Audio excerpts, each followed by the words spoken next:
This is CRP speaking to you live on Sunday, December 19th, 2021. Yeah, the year has flown by, hasn't it? And yes, I did shave because I was looking a little too raggedy. So I figured that it was time to make a change. And yeah, so here we are. It's been quite the year, hasn't it? Now, this isn't a year end show. This is a discussion of what's been going on over the past 20 months. And this is for my Patreon subscribers. And as usual, I'll be giving a presentation the last 90 to 120 minutes. And after that, I'll have a Q&A session that will only be open to my Patreon subscribers. But as an exception, I've made this webinar available to everyone for free because I think that the topic is really important. And I want people to know what I think. And I hope that what I think will make them think, because that's the point. Any opinion, any commentary, any analysis of whatever is going on in the world it has two purposes fundamentally. Number one, to impart some knowledge about what's going on. And number two, to help you think about the events that you have perceived and perhaps be able to organize them in a more fruitful manner, in a way that benefits you, in a way that helps you rather understand the confusion of all the things going on around you. Mhm. So that's the point. That's why I'm making this webinar available to all. I doubt if I'm going to be leaving it up for very long on YouTube, because YouTube, well, they're not going to really dig what I have to say here, man. Not at all. And so, yeah, that's basically it. Before I get cracking, guys, I'm always paranoid as to whether you guys can hear me or not. So if you guys can see me and hear me properly, hit me with a +1 in the chat, whether it's the Patreon chat or the free chat. I'd really appreciate it. Oh my goodness, there's like a lot of people there. There's 650 people there. That's very encouraging. And I see a lot of +1s. And on my Patreon chat, I also see a bunch of +1s. So yeah, we are copacetic. We're live. We're about to talk about the things that are prohibited. So before I get cracking on this, well, I'm going to close out. You guys don't really need to see me, you know, because, my handsomeness is so overwhelming to you that only a little bit. Yeah. I like to dose it out in little increments, right? As opposed to like have you stare at my gorgeousness for like however long this presentation lasts, right? But before I get started, I want to ask a question. And I'll tell you right now, guys, that this is the one question that I hope that you ask everywhere you go.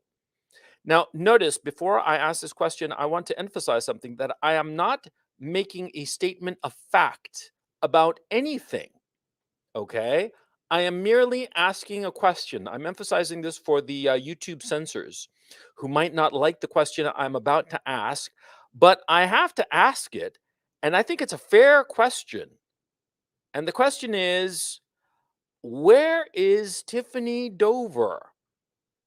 And I would encourage all of you to ask that very simple question. I mean, how many of you guys grew up watching, or rather reading or playing with the Where's Waldo cartoons, right? Where's Waldo? He was that little figure with the red and white sweater and the little red and white hat, who'd be hidden in these very complicated pictures. And, you couldn't find him rather, right? And you'd look and look and look and you couldn't find him. Yeah. Where's Waldo? Well, you grew up with that. So ask this question: where is Tiffany Dover? And for all of you people who are saying that she's around, she's this, that, the other, no, that's a lie. And that she's perfectly fine and all the rest of it. No, there hasn't been any such evidence that's indisputable and obvious. Where is Tiffany Dover? See? Because if she's perfectly fine and healthy, it should be no trick at all to put her in front of some cameras with, I don't know, the latest copy of the New York Times or whatever, to verify the time and date and to prove that, hey, there she is. There's Tiffany Dover. It's a simple question. And rather than get bogged down in these stupid questions as to whether the vaccines work or whether the pandemic this or the pandemic that, blah, blah, blah, blah, blah, forget all that. Ask this one simple question: where is Tiffany Dover? And anybody who claims that she's in social media and it's no trick to find her and she's there and blah, blah, blah, know that that person is lying. And I've seen these lies up close and personal on my Telegram channel. And yeah, So anyway, I'm going to leave you guys with that question. And of course, people are going to say that it's all a conspiracy theory, that it's a conspiracy theory, that Tiffany Dover is fine and all the rest of it. But let me ask you the following question. See, everybody who was called a conspiracy theorist back in March of 2020 and then December of 2020, now it's accepted reality. Mhm. Uh, The virus came from a lab leak. That's a conspiracy theory. Oops, it's true. The vaccines might not be safe. That's a conspiracy theory. Oops. As the soccer players clutch their chests all over the place. Uh-huh. See, it's always a conspiracy theory until it turns out to be true. Mhm. And in this day and age, man, I mean, just being a conspiracy theorist means that you're just 3 to 9 months ahead of the curve. Okay. But I'm not going to talk about any kind of conspiracy. I'm going to talk about facts, the straight, hard facts. And I want you to pay attention. This presentation is kind of long. It's kind of important. And yeah, so let's get cracking. Okay, so before I get started, we have to talk about the leadership class in the Western democracies. Now, when I'm talking about the leadership classes and when I talk about society, I'm talking about the Western democracies. I'm not talking about the Russia-China partnership alliance, which exists. I'm not talking about South Asia, Pakistan, India. I'm talking about the Western democracies, the Anglo-Saxon democracies, and the lands that they conquered in the Second World War. That is most of Europe, North America, Central and South America to a lesser extent, and Oceania. Those are the Western democracies. That's what I'm talking about. See, Russia and China, they're a completely different kettle of fish insofar as this presentation is concerned, and I'm not really referring to them, nor am I referring to South Asia or East Asia, including Japan. Japan, interestingly enough, has sort of like missed out on this whole shit show that we're seeing in the West. And they were very clever. Well, the Japanese have always been known for being clever. And the fact that they are a homogenous people makes it so that they uh, uh, don't suffer many of the problems that the West does suffer. Okay. But anyway, let's talk about the West. Let's talk about the leadership in the West. We are having a crisis of leadership in the West. The leadership class in the West is completely alienated from the people. The leadership class has different goals from the people, different priorities, different values, different moralities. Now, if you ask me how I know this, well, because I was raised to be a member of the leadership class of the West. I split for reasons of my own that are too complicated for this presentation. I've explained them in other videos and other opportunities, but that's not important. I know for a fact that the leadership class in the West, they no longer identify with the people that they are supposed to represent.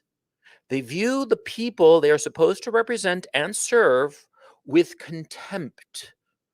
You have to understand this. If you don't understand this, the rest of this presentation is just going to not make any sense. But if you understand in your bones that the leaders do not like the people they are supposed to represent, the people they are supposed to serve. I mean, after all, this is a democracy, right? It's a government of the people, by the people, for the people. The people elect representatives, and those representative leaders do things in the name of the people to protect the people, to serve the people.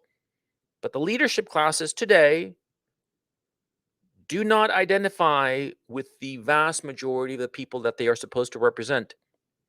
Thus, the leadership classes view political leadership as a service to themselves. They do not feel that the charge, that the responsibility, that the power that they wield is something to be done in the service of John Q. Public. They view it as something for themselves. And this is a disaster for democracy. You have to understand how catastrophic this is for democracy.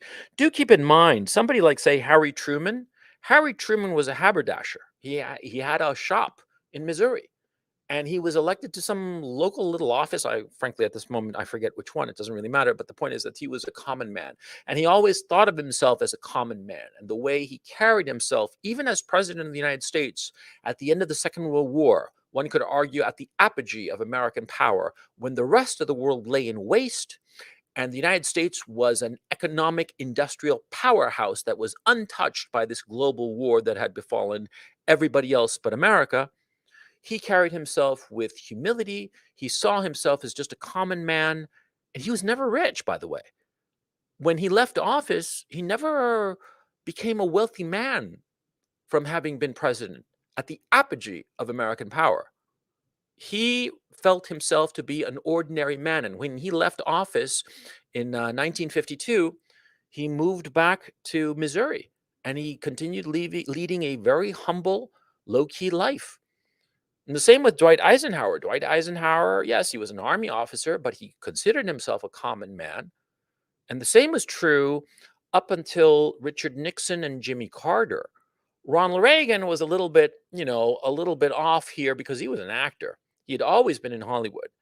But then after that, people like George Herbert Walker Bush, who was an aristocrat, but that wasn't odd. A lot of former presidents had been aristocrats, including Roosevelt, both Roosevelts. Well, George Bush Sr. was an aristocrat, and he was rather divorced from the common people. And Bill Clinton, though he had come from humble circumstances in Arkansas, he had quickly found his niche in the elite echelons of the Democratic Republic. And the same was true of George W. Bush, and certainly of Barack Obama. And Trump, whatever you might think of him, he was not a common man by any stretch of the imagination. And this alienation of the leadership classes from the common people, yeah, we see it in the presidents, but we also see it in the mid-echelon leaders, in the leaders of every aspect of politics in the West. Their only goal is to maintain power at all costs because they are professional politicians.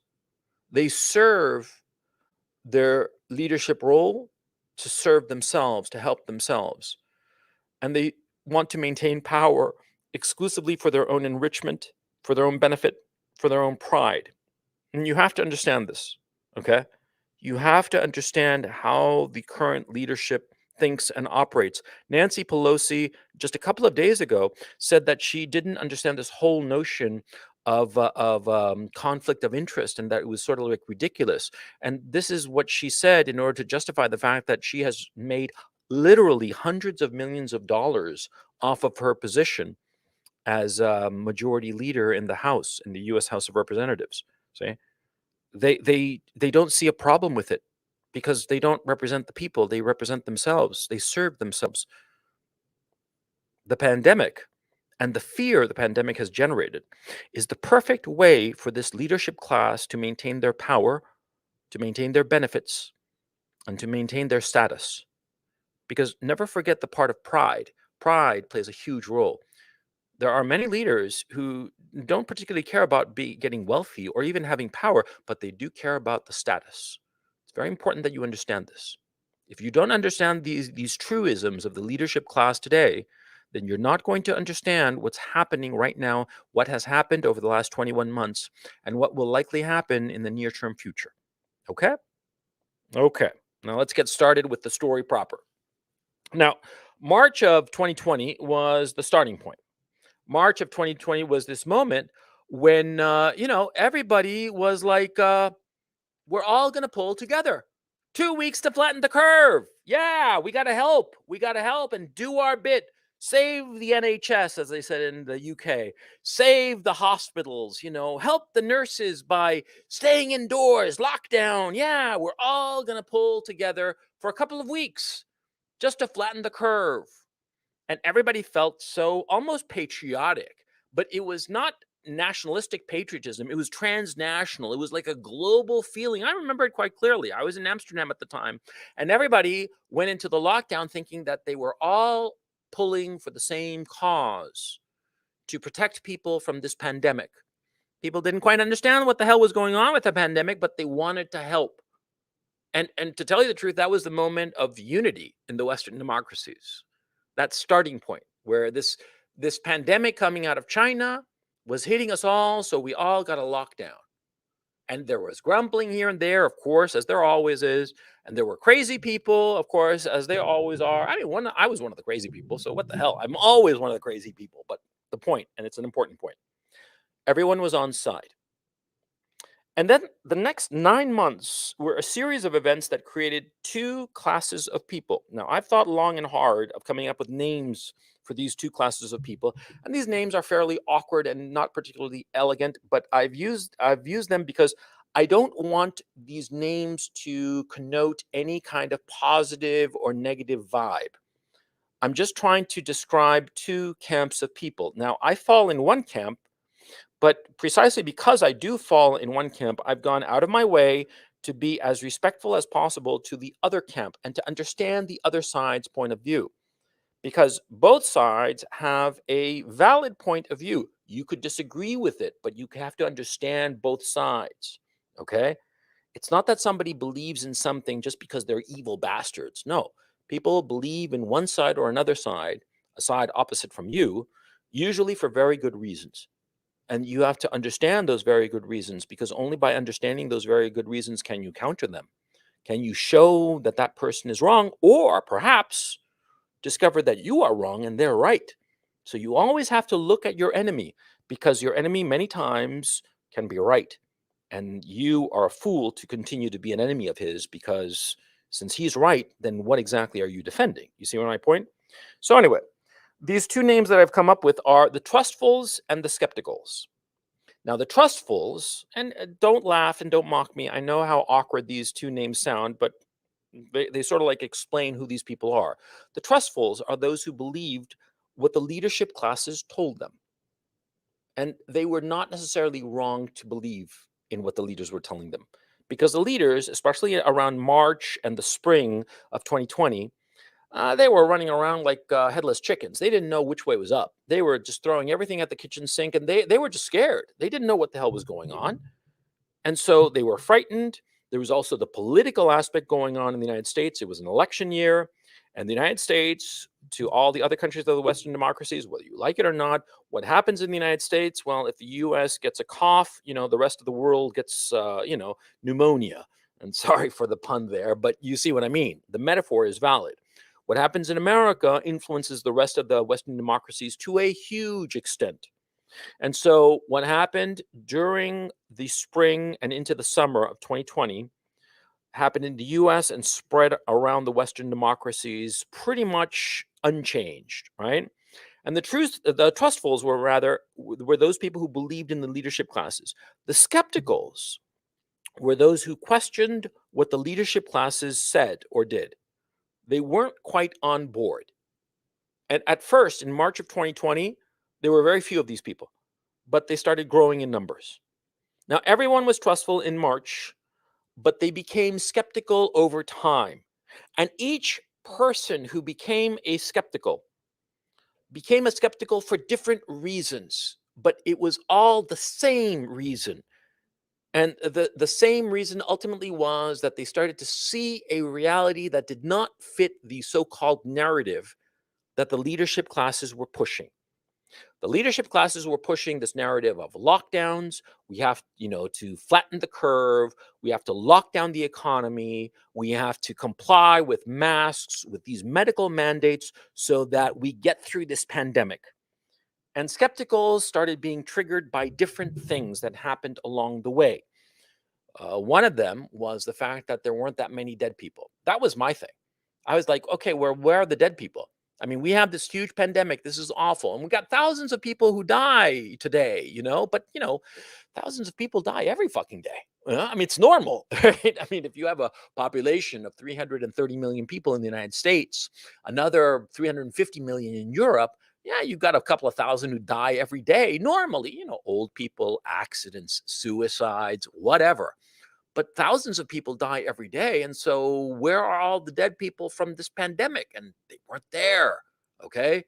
And also, a lot of people started noticing that people would get hit by a bus and they'd be classified as dead from COVID. And they were like, hey, wait. Yeah. I mean, the guy was 33 years old And yeah, he had COVID, or at least they tested him and he had COVID. They tested his corpse because he got hit by a bus. So wait a second, this guy didn't die of COVID. He got hit by a bus. He just happened to have COVID, and this is a virus and it's going to spread around, and it doesn't affect young people that much. It affects the elderly. So different skepticals had different triggers. Some of these triggers were big enough that a whole slew of skepticals were born. Everybody was a trustful in March, but over time they became skeptical. And it was the leadership class's cynicism that made more skepticals. See, because the leaders, they used this to lock down people, and they didn't use it in the sense of that they were evil and malicious. They were scared. They thought, man, we got to lock everybody down, right? But then they were like, man, it would be great if we had like a bunch of people on BLM side, protesting in favor of BLM because it would help us politically. And so all of a sudden you had situations where you were yelled at for trying to visit your dying grandmother, but it was okay to go out on Hollywood Boulevard in this incredibly tight crowd of people and protest in favor of BLM. Black Lives Matter, for those of you who don't know. And everybody's like, what the fuck is that all about? I can't see my dying grandmother, but it's okay for me to party on Sunset Boulevard and on Hollywood Boulevard, with all of these BLM people. What the fuck is going on? And that's what triggered a lot of people to become skepticals. Some were looking at the science. Some were looking at the brazen cynicism of the leadership class. Some were looking at different factors at different times, but slowly skepticals began to grow in number. The other thing that is key is the mainstream media. They lied and they pushed hysteria to a degree that all of a sudden people started like snapping out of it and say, wait, buddy, come on, chill out. Mr. Chris Cuomo on CNN, you're going, you're having a little hissy fit over this shit. And, it's turning out that this COVID shit, yeah, some old people are dying, but, if you're under 35, the chances of you dying are practically zero. And if you're under 25 and you're not morbidly obese or with some terrible condition, some other comorbidity, you're going to be fine. And if you're a child, thank goodness, children can walk through this like it's nothing, okay? And you're having a hissy fit on CNN, on MSNBC. Everybody's going on and on and on. You see on screen the death count of people, and you start to realize that death count, sometimes it flips around and you're like, where the fuck are they getting these numbers? Yeah. And that, John Smith down the street, who was 33 years old and had COVID when he got hit by the bus, well, he's being counted as a COVID death, and he got hit by a bus. And that, his COVID was like, oh, yeah, I got the sniffles. Oh, the bus hit me and killed me. But, come on, what the fuck? And so the mainstream media pushed lies and hysteria. And this made people more skeptical. But of course, it also hardened the trustfuls, because the trustfuls started to believe this bullshit wholesale. And not because they're bad people. You got to understand this. And this is something that I want to emphasize. See, neither side are like blanket bad people or blanket stupid people. That's wrong. That's completely incorrect. There are people on the skeptical side, which is my side, who are fucking morons, who are fucking idiots, or conspiracy theorist loons who believe that the earth is flat and, Elvis is still alive and all kinds of crap. Okay. I mean, and on the trustful side, there are people who are very, very smart and very knowledgeable. And they have good reasons for believing that this shit is fucking horrifying, right? But the thing is, it's not. And what happens is that the more you dig into it, the more you realize it's not. But most people, the vast majority of people, they don't have the time or the interest to dig. And they take their news from the mainstream. And this is perfectly normal. I can remember in 2003, I was up to my eyeballs in film production and doing all kinds of shit in Chile. I was in film production. I was setting up some other businesses, all kinds of crap. I heard about the shit going on in Iraq. And I was like, well, those fuckers must know what the fuck they're doing. If they're going to go to war with Iraq and Saddam Hussein did on 9/11, I mean, I'm sure they must be right? Oh, there are weapons of mass destruction. I mean, that's what CNN tells me. And I look at CNN maybe 15 minutes every 3 days at best because I'm up to the gills in work, and CNN tells me this. So I figure, well, must be true. Okay, go ahead and invade Iraq if you figure that there's nuclear weapons there, or, poison gas or biological weapons or whatever the hell, right? Yeah, that's how most people operate because we don't have the time or the inclination to go and check up on every little thing. And most people are trustful. Most people, if you tell them X, they'll believe you. Why wouldn't they? Most people are not paranoid loons. If I tell you that, Mary is over in Albuquerque, but she's taking the plane to New York tomorrow, and she'll be in New York tomorrow, you're going to believe me, of course, because most people trust what somebody else tells them. And if the news on cable, CNN, the most trusted name in news in America, or whatever the fuck, if they say X, you're going to believe them. Why wouldn't you? And so the mainstream media used its credibility to push a bunch of lies and a bunch of hysteria because their viewership was dwindling. Their revenue stream is dwindling because, for all intents and purposes, social media has stolen their ad revenue, using their content but pocketing the advertising money. And so the mainstream media went full hysterical in order to get eyeballs and revenue. But what happened was that a lot of people who were trustful, a lot of people started actually paying attention to what they were seeing on TV and realizing that they didn't match the reality that they were perceiving. And so these two classes emerged, the trustfuls and the skepticals. The trustfuls, which we have today, and it's a sizable percentage of the population, they follow the leadership, thinking that it's for the greater good. They listen to what the leadership tells them all the time. And they say, trust the science, wear the mask, stop the spread. And they believe it. And they're not insincere, and they're not loons or anything. No, they believe the leadership. They believe the MSM. Why wouldn't they? Huh? But more than that, more than simply being gullible, as some of you might claim them to be, they're not quite gullible. What's going on is that, see, they want certainty and security at any price. And what we have discovered, what has been revealed in this pandemic and this whole situation over the last 21 months, is that there is a sizable percentage of people in democracies that are willing to give up freedoms and rights of others and of their own and of themselves to get this certainty, to get this security.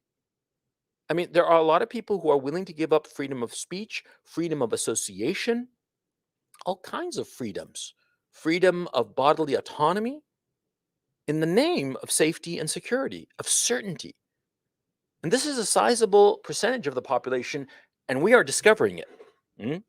We are discovering it, and a lot of us, myself included, are shocked that these people are so willing to give up basic freedoms of the Western democracies for the name of this certainty, for the name of this safety, for the name of this security. Okay? And there is a substantial number of these people who are hypochondriacs, cowards, and busybodies. I mean, take the rise of the Karen, for instance. I mean, 2 years ago, had you ever even heard of the term Karen? And now it's all over the place. The Karen is the woman who is a busybody, and she will get hysterical, and she will get in your face and demand that you put on the mask. And it could be a woman or it could be a man. This is, an equal opportunity kind of malady here. Okay. These Karens, these busybodies will go out of their way to impose the limitations that the leadership claims that we need in order to stop this pandemic. And they will insist on the mask. And you who are skeptical, you who are listening to me, it's more likely than not, you think that this is all so much bullshit. You know for a fact that masks don't do shit. They don't. A mask is like it's like covering your house with a chain link fence and expecting that chain link fence to stop mosquitoes. Basically, that's it.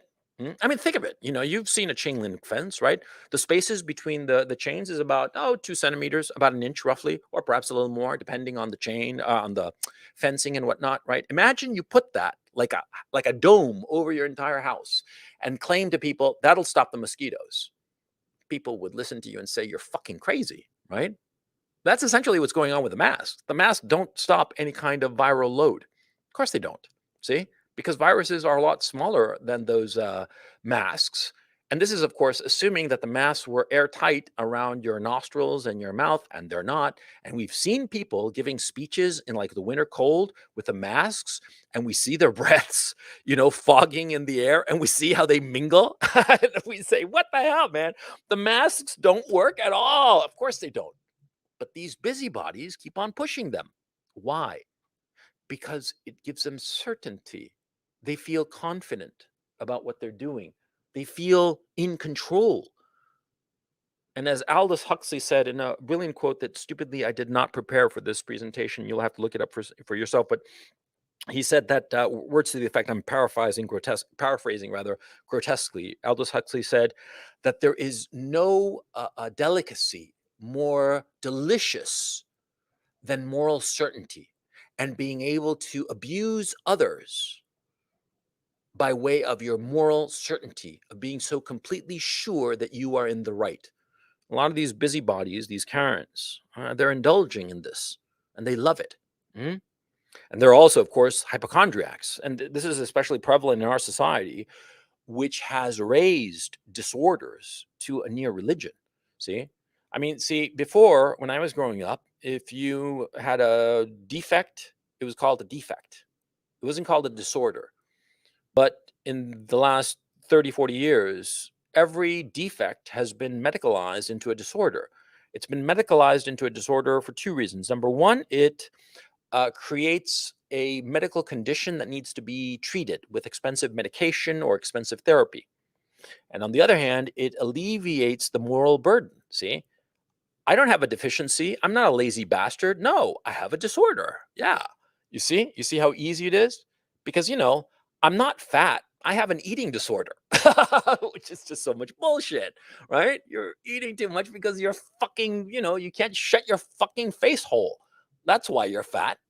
But no, I have an eating disorder. And, just as there are anorexics that you could argue that anorexics really do have some sort of eating disorder, some serious psychological problem. Somebody who's fat doesn't have an eating disorder. They're just fucking fat. Okay. But it alleviates the person from the moral burden of facing a deficiency of character. It allows them to medicalize their failing. And that's what's happened. A lot of hypochondriacs, a lot of people who are obsessed with safety, and they think that it's perfectly fine to have a world that is covered in soft padding. In fact, they demand it. And if they don't get it, they throw a hissy fit, like spoiled children. That's another problem, another bane of our existence brought to you by the baby boomers. The alliteration was on purpose. It's because the baby boomers taught their children that, the world should conform to them and not them adapt to the world. And so you have all these hypochondriacs.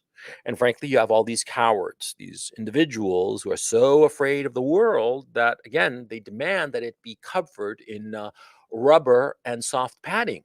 And so this is played into it. The truthfuls, as a group, as a political entity, gather strength from these hypochondriacs, these cowards, these Karens. And something interesting. Higher in the socioeconomic ladder, the people are more likely to be trustfuls. That is, they believe in what the authorities are telling them, the leadership classes.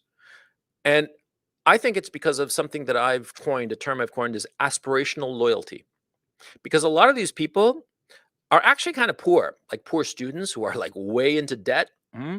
They're into debt. They're low on the socioeconomic hierarchy, extremely low. I mean, if you were to classify them, you'd say working poor.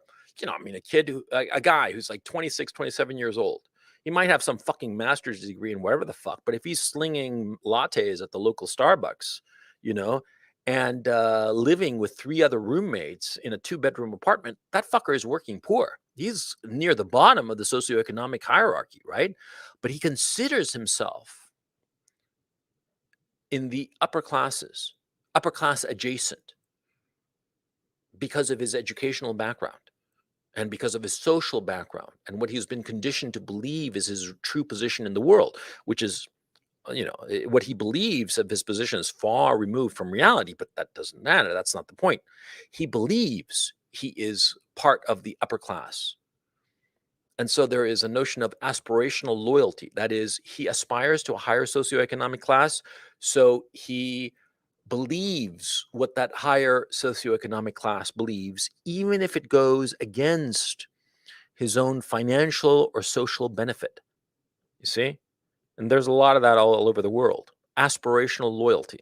I made up that term. Maybe it exists in some book or other, but whatever the fuck. It's convenient. And there's a lot of that going around. There are a lot of guys and girls, a lot of people, especially young people, who are very low in the socioeconomic totem pole, but they believe themselves to be higher, perhaps because they come from a background that's higher up the socioeconomic hierarchy, or more likely than not, because they were educated to believe of themselves as being higher, even though they don't have the material wealth to back up such thoughts or beliefs. You see? And so, in this mistaken belief of their position on the socioeconomic hierarchy, they have this aspirational loyalty and they agree with what their socioeconomic betters believe, insofar as trusting the leadership class and always doing what the leadership class tells them to do. But what's interesting is that the very highest people in the socioeconomic educational ladder are the least trustful, the most skeptical. And this has been really interesting. There's a meme floating around based on a true chart where they surveyed a bunch of people, everyone from high school dropouts to PhDs, and they found something extremely interesting. See, the degree of skepticism, insofar as what's going on with the pandemic, was a U shaped. The people who had less than a high school diploma, that is, high school dropouts, they were most skeptical of the whole pandemic and the vaccine and all the rest of it. And the people who had like a college degree were the least skeptical. But as you started going up the educational ladder, the master's and the PhD, they rose up again and they were the most skeptical. In fact, the people with higher than PhD, that is postdoctoral work, and the people who had less than a high school diploma matched in their skepticism. And the thing is, see, I have not seen data on this, but anecdotally, I can tell you that all of the really rich people that I know have thought that since the beginning that this was all bullshit. And they've become even more virulent in their belief that it's all bullshit, especially once the vaccines emerged. See, socioeconomically, the people highest up think that it's bullshit. And I wouldn't be surprised as if the people lowest on the economic ladder also think that it's all bullshit. And I myself tended to think that it was bullshit because there was something else that happened to me.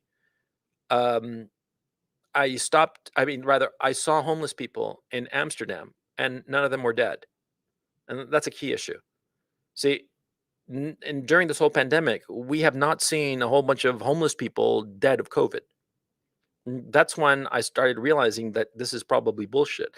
And I'll admit, and I've admitted several times in other webinars and other situations, that I thought that this whole pandemic shit was, the end of the world. That's what I thought initially. I truly, truly thought that this was like fucking end of the world shit. And I said so. I mean, you all fuckers, hit me with a +1 if you fuckers remember me in April 2020 having a complete freak out over this shit and being absolutely convinced that this was, The Stand turned into a real life movie. I mean, how many of you guys remember me going on and on about it? Because I believed it. I truly thought that this shit, yeah, see, Chad is catching up and they're saying, yeah. And I'll be the first to admit it. In March, April of 2020, fuck yeah. And also, I was, neck deep in the whole stock market at that time. And I made a shit ton of fucking money betting against the markets because when this shit started happening and Medicare was doing his streams, I was thinking to myself, man, this China virus is really going to disrupt the supply chain. I'm going to, make a lot of, take a lot of short positions, and I'll probably make a lot of money when the stock market dips. Right? It didn't dip; it fucking tanked, man, and I made boatloads of fucking money. And yay me, motherfucker! But precisely because of that, I started thinking, holy shit, man, the world fucking is ending. I started freaking the fuck out. But then the spring came and then the summer, and there weren't enough dead people. And that's when I started realizing that I was totally mistaken, that this shit, yeah, it's serious to elderly people, certainly. Uh, but this is fucking awful what I'm about to say, but they're elderly. They're gonna die of something anyway, one way or the other, right? And the people who are super fat, yeah, they drop dead like flies too. Well, very fat flies, as the case may be. But the normal healthy people, and especially young people, that was my great concern. Young people and children, because I have small children of my own. Nothing happened to them. People who were relatively healthy, even in their 50s, they're perfectly fine. I was 50. I was worried about myself, providing for my family, making sure that I was alive to father my children and to raise them right. And it wasn't clear. See? And so this is the trajectory of this whole situation, right? And that's what led me to be skeptical, but other people weren't, for different reasons of their own. Now, many of the earliest people who were skeptical were crazy conspiracy theorists. I mean, you got to start with that big problem, okay? Because the trustfuls were people who were fairly sane and reasonable, okay? And people started becoming skeptical, and it was very embarrassing because when you started looking around at who the skepticals were, well, there were crazy people who denied the very existence of the COVID virus, or believed all kinds of crazy ass shit, like the 5G towers are doing this and all this bullshit. I mean, crazy ass shit. That's just so far removed from reality that you're like, fuck off, man. I mean, it, the kind of insanity that I heard from the early people who were skepticals was just so absurd that I was like, fuck off. I just didn't pay attention to them. Okay. And there were a lot of people who were in that same boat who did not join the skepticals, who were nominally still trustful of the authorities because they couldn't stomach being part of this skeptical goon squad of fucking morons. Okay. And that's the truth of the matter. And let's face facts. A lot of people, a lot of you fuckers listening to me now are probably thinking, oh, yeah, I remember 2020. And when I started having doubts about it and I started looking at what the skepticals were saying, or people like that, they were all saying all kinds of crazy ass shit. The earth is flat. The 5G towers told me so. The voices in my head are making me do whatever the fuck. I mean, crazy shit. You don't want to be associated with those people. Of course not. And so a lot of skepticals kept their own counsel and were nominally still trustfuls rather. Okay. And that's what happened. But the skepticals kept on having this growing distrust for the leadership, to the point that they started to slowly and very passively at first oppose what the leaders were doing. Now, at this point in late 2021, the skepticals are openly opposed to what the leadership is doing. Okay.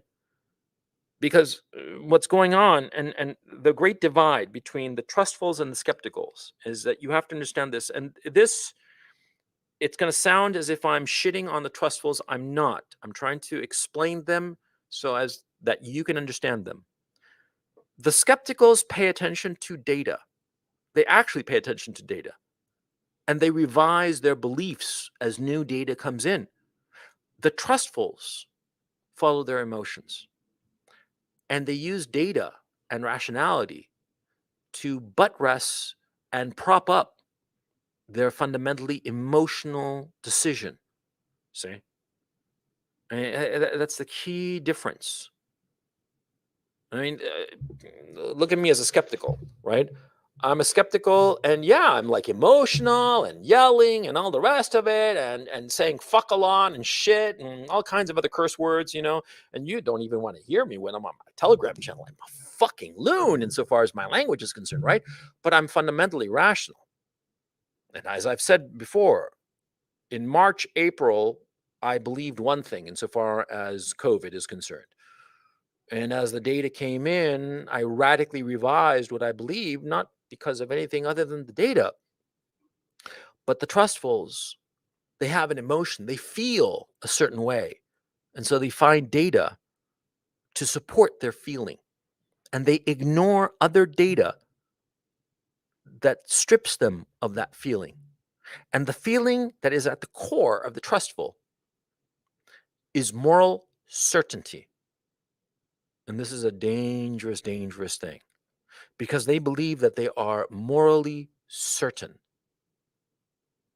We skepticals, we don't think that we're morally certain, because we recognize that our moral judgments are always subject to change depending on the data. right? We're like a weather vane. The wind blows one way, we point in that direction. The wind blows another, we point in that. We always follow reality, but the trustful doesn't. They have a moral certainty and they pick and choose their data to fit that moral certainty. Now, in December 2020, this is the key month, okay? The vaccine. That's when the vaccine started rolling out. And the vaccine was the cleavage point. The vaccine was the moment when the skepticals started being more vocal about their disbelief in all the bullshit, okay? And this is the moment when things started to get radical. At the time, it didn't seem so, okay? And it's only retrospectively that you realize how the vaccine has become such a cleavage point, okay? And the reasons for this are going to become very clear as I go on in this presentation. So let me go piece by piece. Now, the vaccine was sold as a magic bullet. It was a magic bullet that would end the lockdowns and bring us back to normal. That was the promise. The promise was you take the shot and you can go back to living your life. And we were all told in December, January, February, March of 2021 that the vaccine was bulletproof, a fucking magic bullet, man. You take the shot and you're never going to get COVID and fuck dying of it. Fuck that. You're going to be fine and you can't transmit it. You can't die of it. You're not going to get sick. You're going to be fine. The vaccine is it. It's the shit. Take it and you're done, you know? And people, well, they listen and these fuckers seem to know what the fuck they're talking about. So you're like, okay, fine. I mean, if you tell me that I take this vaccine and I'll be fine, okay, I'll take it. And if you tell people that if they take the vaccine and their lives can go back to normal, of course they're going to take it. They've gone 9 months locked in their little apartments. They're going batshit out of their minds with boredom. And a lot of them have lost their jobs or their businesses. They've gone down the tubes. Of course, if you offer them a life vest, a life jacket rather, and you tell them, just take the jab and you're done and back to normal, of course they're going to take it. Of course they're going to believe you. But there was a small minority of people who were skeptical of the vaccine, and I was one of them. And I said, well, on a video that's no longer on my channels, but many of you will probably remember that when I did my motorcycle journey from Amsterdam to Kharkov in very early December of 2020, right? I did it November. I started November 30th, and I got to Kharkov December 12th, I believe. And in that journey, I remember very clearly I did a long video about the vaccines, and I was extremely skeptical of it. Extremely skeptical for the very simple reason: too little testing. See, I knew before this whole shit show started that vaccines take, a decade, 2 decades sometimes to be absolutely sure that it's A-okay. You see, I'm not against vaccines, and I recognize that there is relative risk. Both of my children have gotten all of their shots, mumps, rubella, polio, all that good shit. Why? Well, because those vaccines, they actually work and they all have a small risk of an adverse event for the child. But it's a small risk. And the risk of contracting the disease is greater. And more to the point, the risk of the side effects of the disease, the effects of the disease are worse than the possible side effects. It's like a bet, okay? And if you figure that the odds of a side effect are 1 in 10,000, and the odds of getting sick of the disease are 1 in 100, that is 100 times that, then there's no choice at all. You, as a responsible parent, measure the ways, the pros, weigh the consequences, the pros and cons of both choices, and make a rational decision. And I, as a responsible parent, made the rational decision to have my children vaccinated for all the typical vaccines that are necessary for children.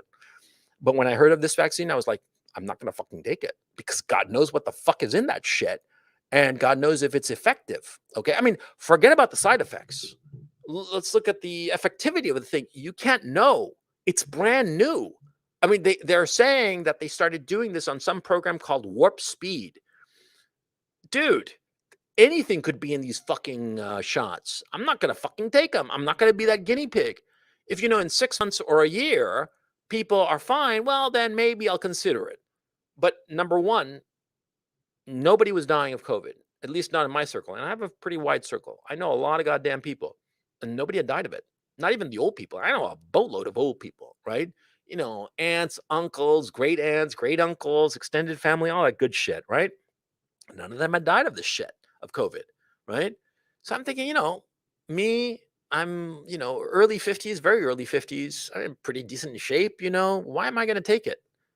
My wife, my kids, fuck that. They're young. They don't need this shit. So I was like very skeptical, right? And a lot of other people were skeptical too, but they were kind of like keeping it to themselves until the Tiffany Dover incident. The Tiffany Dover incident I think, will retrospectively be seen as one of the key moments of this whole issue. Okay. And it's understandable that a lot of people in social media companies and big pharma and the government are really trying to put the kibosh on it. You know, Whenever the name is thrown around, all of a sudden you have a whole bunch of shills, a whole bunch of inorganics in the chat. That is people in government, people who are paid by companies and whatnot, and also moderators from the social media companies. They all come crashing down because you see, what happened was Tiffany Dover was a 30-year-old, very healthy young woman who was a nurse at some university hospital in Tennessee. And she took the shot on camera. And 15 minutes later, she collapsed. And that was fucking shocking. It certainly shocked the fuck out of me. It certainly shocked the fuck out of a whole bunch of people. And all of a sudden, people are saying, whoa, whoa, whoa, whoa, whoa. You know?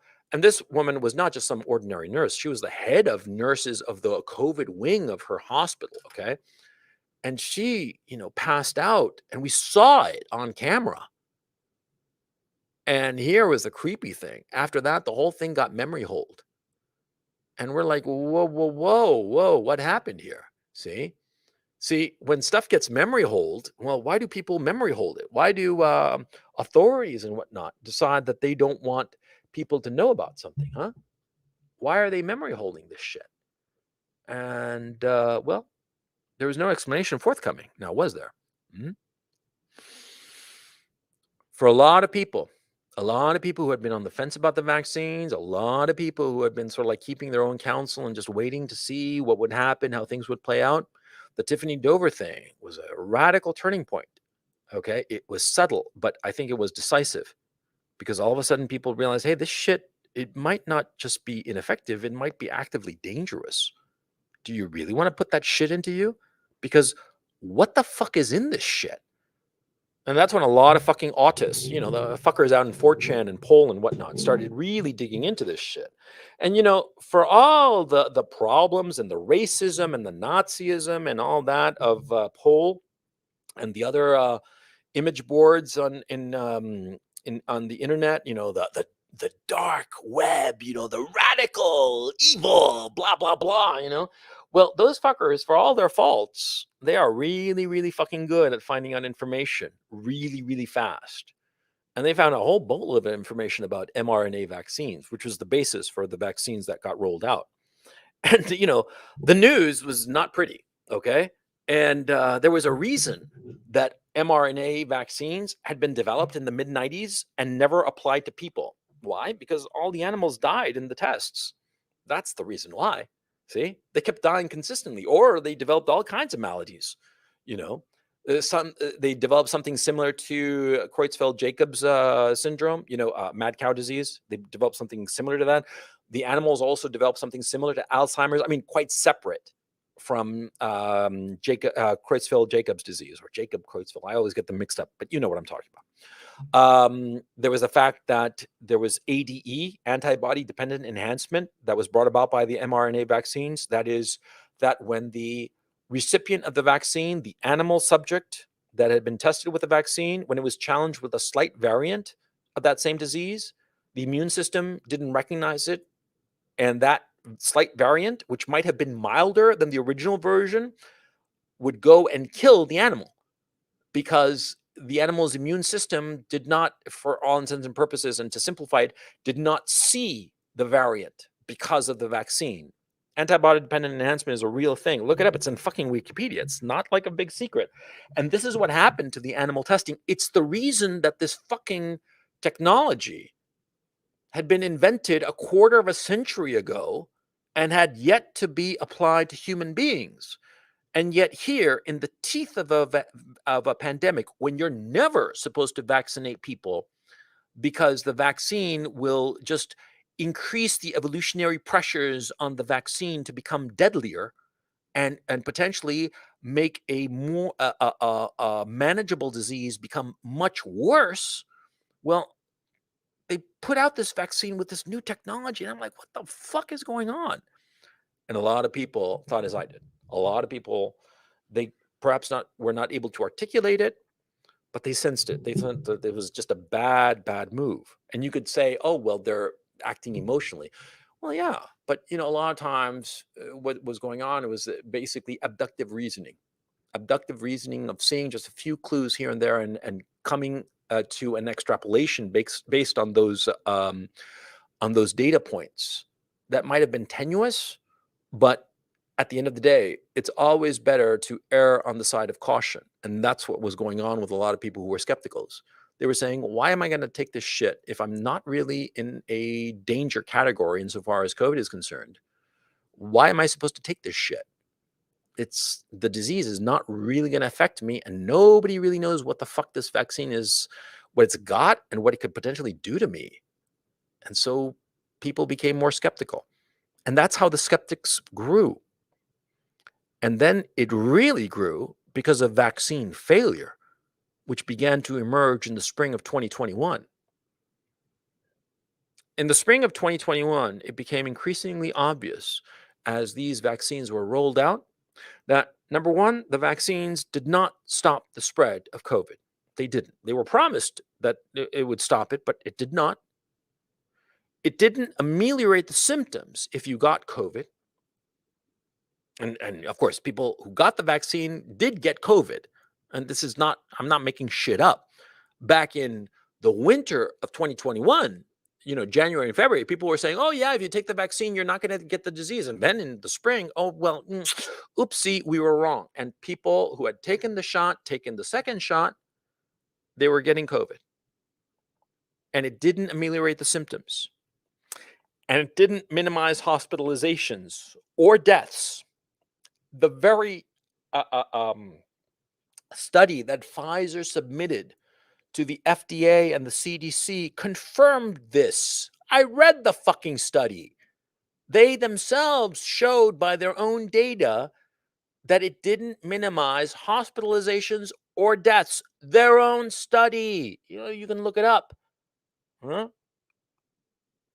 And so the issue becomes, well, if it doesn't stop the spread, it doesn't keep you from getting it, it doesn't ameliorate the symptoms, and it doesn't minimize hospitalizations or death, and what fuck good is this fucking vaccine? That's a vaccine failure. And of course, then there was the side effects. See, it wasn't bad enough that the vaccines didn't actually work. It's that they started giving people side effects. And we've started to see more and more of these side effects. And the side effects are fucking snowballing. See, people today in Europe, when they're watching a soccer match, right? See, I've done this. It's sort of like there are two games going on. Which team is going to win? Which team is going to score the most goals? And how many players are going to start clutching their chests in the middle of the match? See? Is it going to be one? Is it going to be two? I mean, there was one fucking match where two players got knocked out, clutching their chests. Players who are worth hundreds of millions of euros all of a sudden are retiring because of cardiac problems. And the motherfucker is 26 years old in the peak of health and he's retiring because of cardiac problems. When you go on Wikipedia and you look up the stats on soccer players who have died, a lot of them are like, struck by lightning.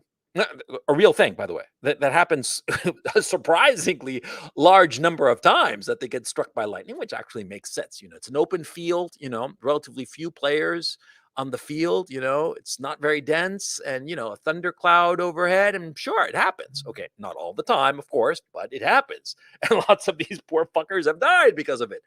But heart attacks, don't happen.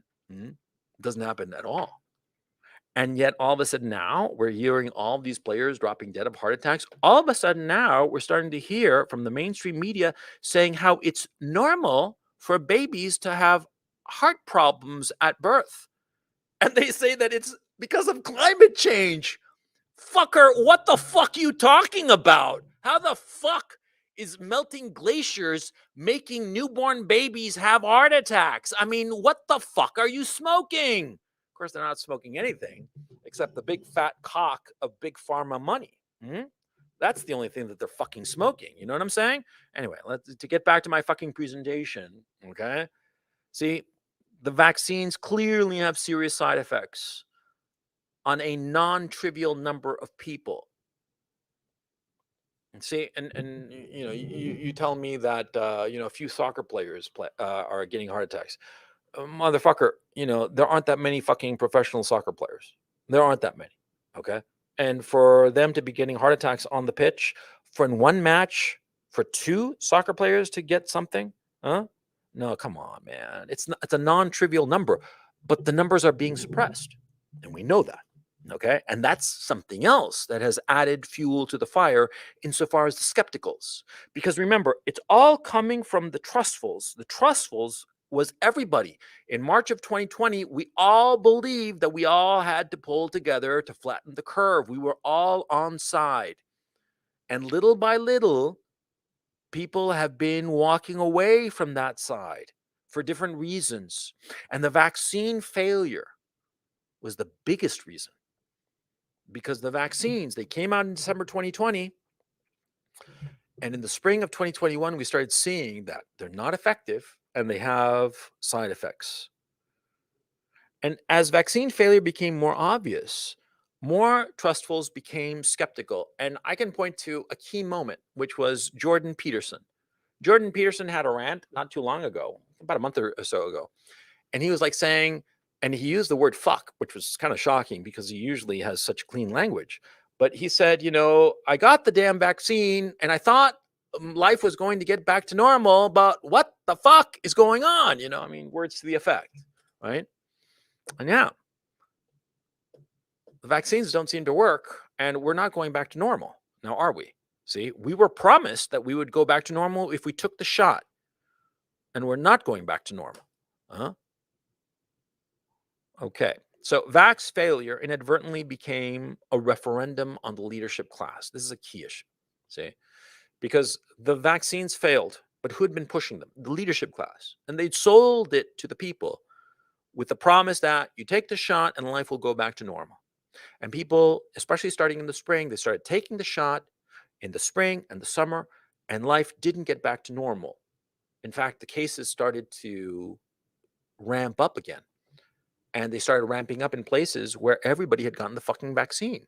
I mean, places like South Korea, places like Iceland, places like Gibraltar, places like Israel. In Israel, they started telling people, well, 2 shots aren't enough, so we're going to give you a booster shot, which that's the definition of insanity, as I said in my video.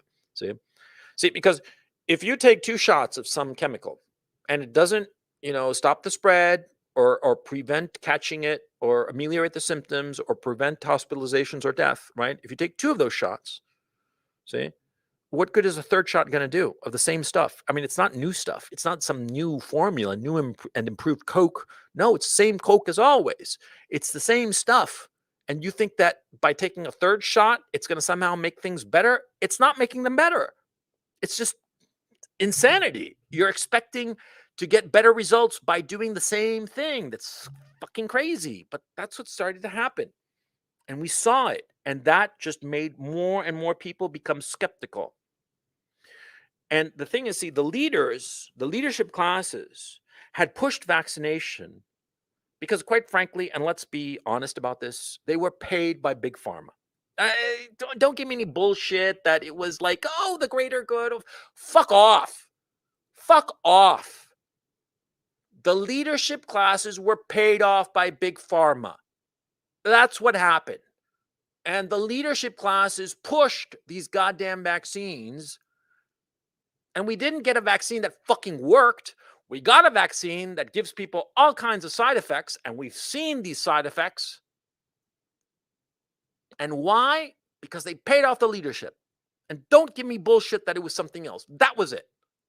And fuck off if you don't like it. And fuck off if you ban me for saying the truth, but it's true. All these people made shit tons of fucking money off the vaccine, off the Pfizer stock, off the Moderna stock, the BioNTech stock. They all made so much fucking money. They made money by pushing these vaccines. And as vaccine failure became apparent, the leaders, what did they have to do? They had no place else to go. They were in a corner, so they doubled down. They doubled down on vaccine compliance because they couldn't say, oh, we were wrong. They couldn't because of either the ego or, more to the point, the fact that they would expose them to being the corrupt assholes that they are. The leadership classes in the West who viewed the people that they're supposed to represent, they viewed them with contempt, and they pushed a poison on them, on us. And what were they supposed to do after that? Well, they just doubled down. The fuckers, the cowardly fucks, doubled down. They doubled down on vaccine compliance, deliberately demonizing all of the people who were skeptical, all of the people who were saying, hey, you know, this might not be such a fucking good idea. No, they demonized all of us. And they started calling us, you know, the pandemic of the unvaccinated, which is so much bullshit.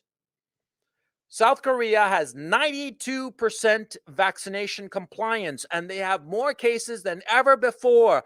Fuck off that it was the unvaccinated. Fuck off. See? Do you see this big, fat, uncircumcised Latino cock that I'm showing you in your face? Suck on it, man. It was not the unvaccinated. It wasn't. But they blamed it on us, on the unvaccinated, on the great unvaxxed, you know, like we're the great unwashed. Yeah, a little play of words there that I have in my fucking presentation, but it just pisses me off, motherfucker. Why are they blaming us for something we didn't fucking do? Imagine this. Imagine, you know, you saying, you know, you have to wear a seatbelt while you're walking around. And I'm like, why? Well, because if you don't, then my seatbelt won't work. What the fuck? What the fuck you talking about? Huh? And I know that what's really going on is the issue of herd immunity. Okay. What's really going on is the notion that if we have enough people who are vaccinated, we will reach herd immunity. But the thing is, these stupid motherfuckers, see, they altered the definition of words and what herd immunity meant, because of their different political agendas at different times. They actually have. And there are memes floating around that compare Merriam-Webster dictionaries from before April of 2020 and after April 2020. And it shows you how they've changed the definition of words in order to comply and fit in with different political narratives. And see, the whole notion of getting everybody vaccinated was in order to create herd immunity, which is a laudable goal. And in fact, that's the model by which so many vaccines of different sorts, polio and rubella and whatnot, are used. And in fact, a lot of people who are truly anti-vaxxers, people who do not believe in polio or rubella vaccines or whatnot, they get immunity because of herd immunity, which I personally find very unfair, because they are basically riding off the backs of the people who have been vaccinated, the children who have been vaccinated, right? But see, in this case, that's not what was going on, especially not with lockdowns and all this bullshit. See, because herd immunity only works when people are actually in contact with one another. Anyway, that's a whole different ball of wax, and that's a whole other conversation I'm not going to get into here, because I want to get to the bottom of this and where this all fucking leads. It leads to civil war. I mean, spoiler alert, okay? And what a lot of people, a lot of very thoughtful people have been saying since at least 2017. I first heard it from Braving Ruin in 17, the possibility of civil war. And I was like, dude, you fucking out of your fucking mind? And then in 18, I started hearing it from Benway. And I'm like, man, I'm not so sure about that. And now I'm like, fucking A. And now I realize it's this shit, the pandemic and the vaccine, that the two sides are going to coalesce and lead to a civil war. And so let me get to it so that you know my thinking, okay? So anyway, As the trustfuls became an absolute minority, because after the summer of 2021 and into the fall and winter of 2021, trustfuls are less than half of the population. Mhm. More than half of the population is either actively skeptical, or they're sort of like sitting on the fence and like, I'm not so sure about that. I'm not so sure about that, Kimosabi. I don't think that that's such a fucking good idea. That kind of passive aggressive opposition. The trustfuls, the people who are truly on side, are less than half of the population at this time. I don't have any data to support this, any study or anything. It's just a vibe. Mhm. It's just a vibe, a sense that you get. And the reason I get this feeling is because they're becoming more and more hysterical and authoritarian. See? See, when you're in the majority, you don't need to become hysterical or authoritarian. When you're in the majority, comfortably in the majority, uh you don't need to silence people, to suppress people. You don't need to, because everybody's on your team, on your side. Let me give you a very simple example. Mhm. See, there is a minority who claims that the earth is flat. Now, I believe, I jokingly sometimes I'll say, "Oh yeah, the Earth is flat," blah blah, because I think it's funny and stupid, right? But seriously, I say no. The Earth is spherical, roughly spherical. It's actually oblong, and it has a slightly distorted shape because of the spin of the Earth. But spherical is close enough, right? And I think it's spherical, and everything seems to agree with the fact that it's spherical, right? If somebody comes up to me and says that the Earth is flat, I'm gonna sort of like, okay, that's cool. I'm not gonna try to suppress them. I'm gonna think that they're an idiot, right? I mean, if they're unironically believe that the Earth is flat, I'll think they're an idiot, but I'm not gonna try to suppress them. I'm not gonna like say, ban the flat earthers or some shit like that. Of course not. Of course I wouldn't ban them, because they're fools. And it's obvious, because a vast majority of people believe that the earth is spherical. And there's a tiny minority of people, such as myself and a few others, who think it's funny to claim that we're flat earthers, but we're not. I mean, bottom line, I mean, if we have to go to court and testify, we're like, fuck yeah, the earth is spherical. Come on, man. What the fuck you talking about? Huh? And we look at these people, these radically deluded people, and we think that they're funny. And we ignore them. We're not going to silence them. We're not going to get hysterical and repressive and authoritarian on them. Of course not, because we're the sane majority. Let me repeat that. We are sane, SANE, the sane majority. And we look at these people who are deluded with this notion that the earth is flat, and we find them funny. And we let them be. Hmm? Because we realize that they are so small and harmless of a minority that, you know, repressing them, why would we do that? Get hysterical about them? Come on, grow up. Huh? Have a little bit of a sense of humor. Have a little bit of compassion for these people who are so deluded. That's the attitude of a sane majority, a majority that knows that, not that it owns the truth, but that it is in true possession of the truth. And that is how a sane majority treats a crazy minority. We indulge them and we ignore them. But when we're not confident in our position, that's when we get hysterical. When we know or suspect or are afraid that we might be really, really wrong, that's when we get authoritarian. See, we get hysterical, authoritarian. We want to silence people precisely to the degree that we think that we're wrong. The more wrong that we suspect ourselves to be, the more hysterical we become. And this is human nature. This is not, it's not social construct or some shit like that. It's not the patriarchy. No, it's how people are, because people are animals. And people are rational animals, but we're animals. Our amygdala plays a determining role in our behavior. And if we suspect that we're wrong on something really important, we get very, very defensive, very, very aggressive, very hysterical.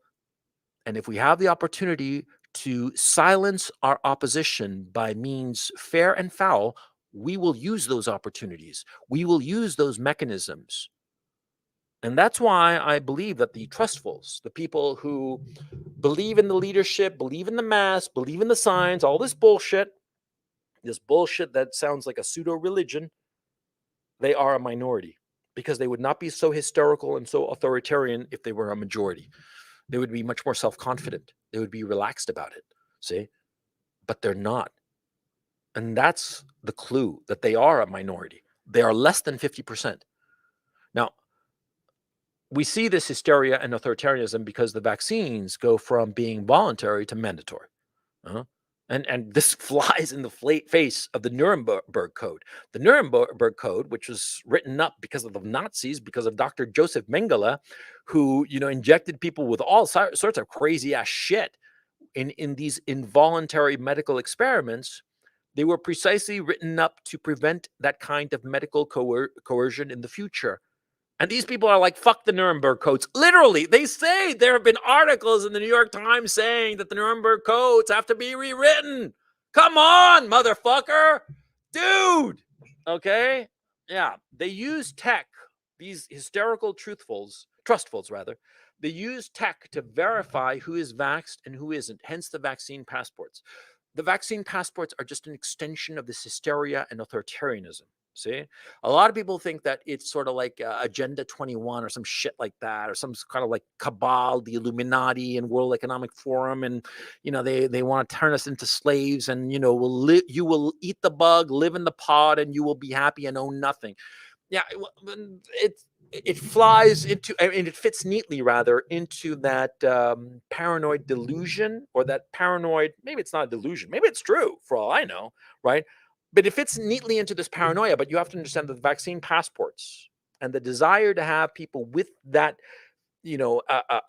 proof of vaccination status, the real source of it is not the Illuminati or the World Economic Forum. No, the real source, the real motivation is the hysteria and fear and authoritarianism of the trustfuls. See? Because they're so stressed out and afraid that they want something to force other people to get what they have gotten. You have to understand this. And I have to emphasize this point. Okay? I might call them fucking idiots. I might call them this, that, the other. But you have to understand the fundamental humanity of these people. These people, these trustfuls who have listened to authority, who are doing everything that authority tells them to do, they are human beings. They are frightened human beings. Human beings who, because of their fear, have gone down some very, very dark holes and done things that in years hence they will look back with shame, true shame in their hearts, because they know that fundamentally what they're doing is wrong. But you have to understand them. You have to understand them, and you have to be compassionate. That doesn't mean that you have to be a pushover. That doesn't mean that you have to put up with any of their bullshit. But you have to understand where they are coming from, which is fear, and you have to recognize their fundamental humanity and the fact that they deserve respect, even when they act in ways that make it very hard. Okay, so anyway, they're using tech to amplify their hysteria and authoritarianism. And they're beginning to insist on, or at least resisting, I miswrote that. Sorry, my mistake. They begin to insist on workplace mandates, okay, and lockdowns on the unvaccinated. And this is all an expression of their hysteria and authoritarianism, which is part of the fact that they are a minority. See, again, a minority would not demand this because a majority would not demand this because a majority would be self-confident in its majority and insanity, okay? Now, the thing is, see, what's important and which is really despicable of the leadership classes, because in all this situation, see, the trustfuls are basically being scared along to go in different directions, right? But the leadership classes are exploiting this fear, exploiting this hysteria.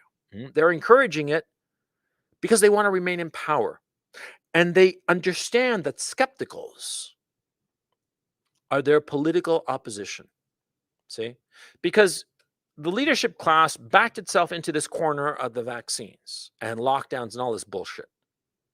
They can't back off. And the skepticals are against all this. So by definition, the skepticals are against this political leadership. That's how it's become a political issue. The leadership cannot back off without losing face. I mean, think of it.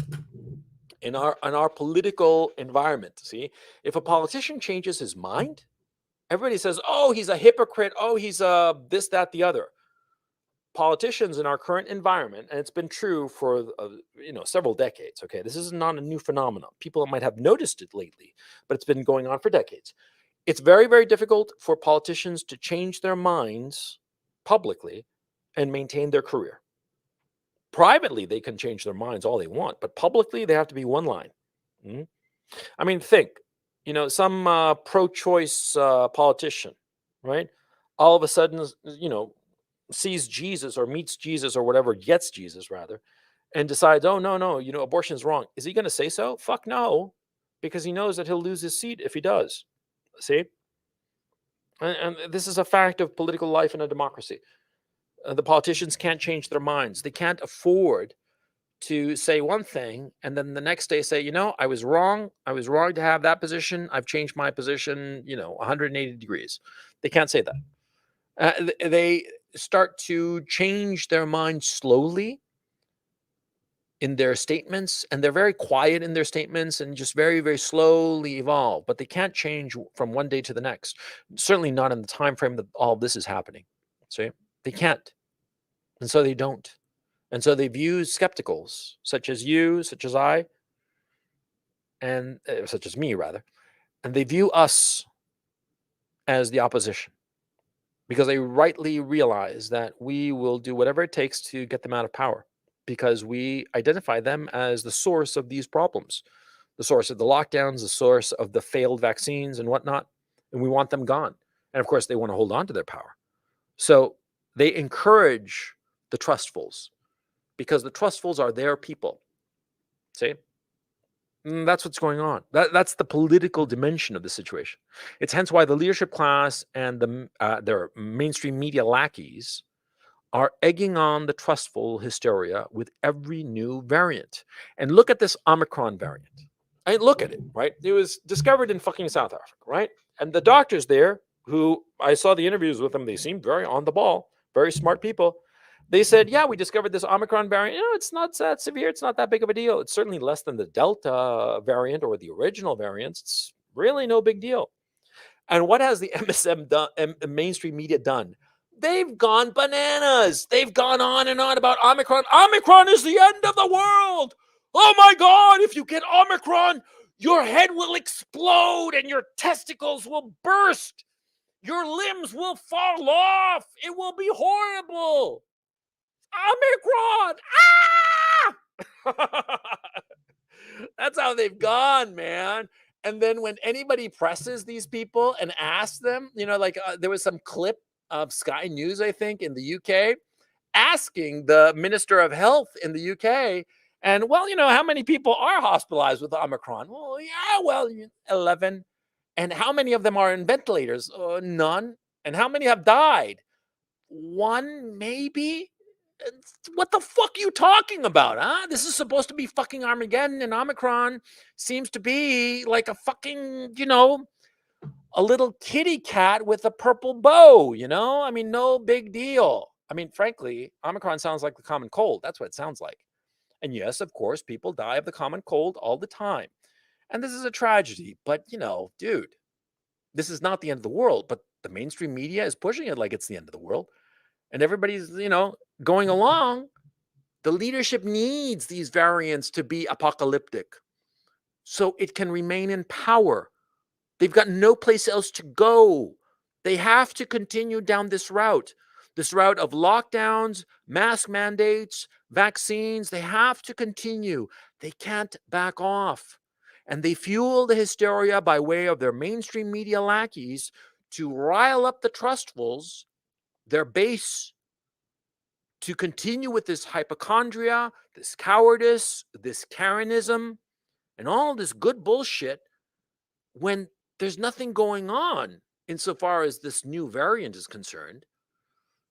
That isn't the source of the problem. The source of the problem is the vaccines. The people who've taken the vaccines, they're the ones getting sick. And so they've redefined what it is to be vaccinated. Now if you've gotten 2 shots, you're not vaccinated. Uh-uh. And your precious little certificate, your little vaccine passport on your phone, yeah, after a certain date, it stops working because you need the 3rd shot. Then you'll be vaccinated. Why are they doing this? So that they can claim that the people who are dying in the hospital are unvaccinated. That's the reason. That's the rationale. See? The reason is so that they can modify the narrative and continue with this illusion that it's the unvaccinated who are the problem when it's not. At this time, the majority of people dying are in the Western democracies, at any rate, the majority of people dying of COVID are vaccinated. And that's the truth. But of course, if you redefine what vaccinated is, and you claim that people who have had 2 shots are not vaccinated, all of a sudden, then yes, of course, they are unvaccinated because you've changed the definition of what it is to be vaccinated, but you haven't changed the reality. You've changed the words, the narrative, but not the truth. And see, the trustfuls, they follow the narrative. The skepticals are following the truth. See, that's what's going on here. And the trustfuls, they trust their leaders, and their leaders saying, oh, all the people sick are unvaccinated. And yeah, of course, they're unvaccinated when you change the definition of what it is to be vaccinated. Yeah, sure, they're unvaccinated because they've only had 2 shots, not 3, not 4. This is how they lie to get people who are fundamentally decent. I truly believe that most of the people who are trustfuls are decent people.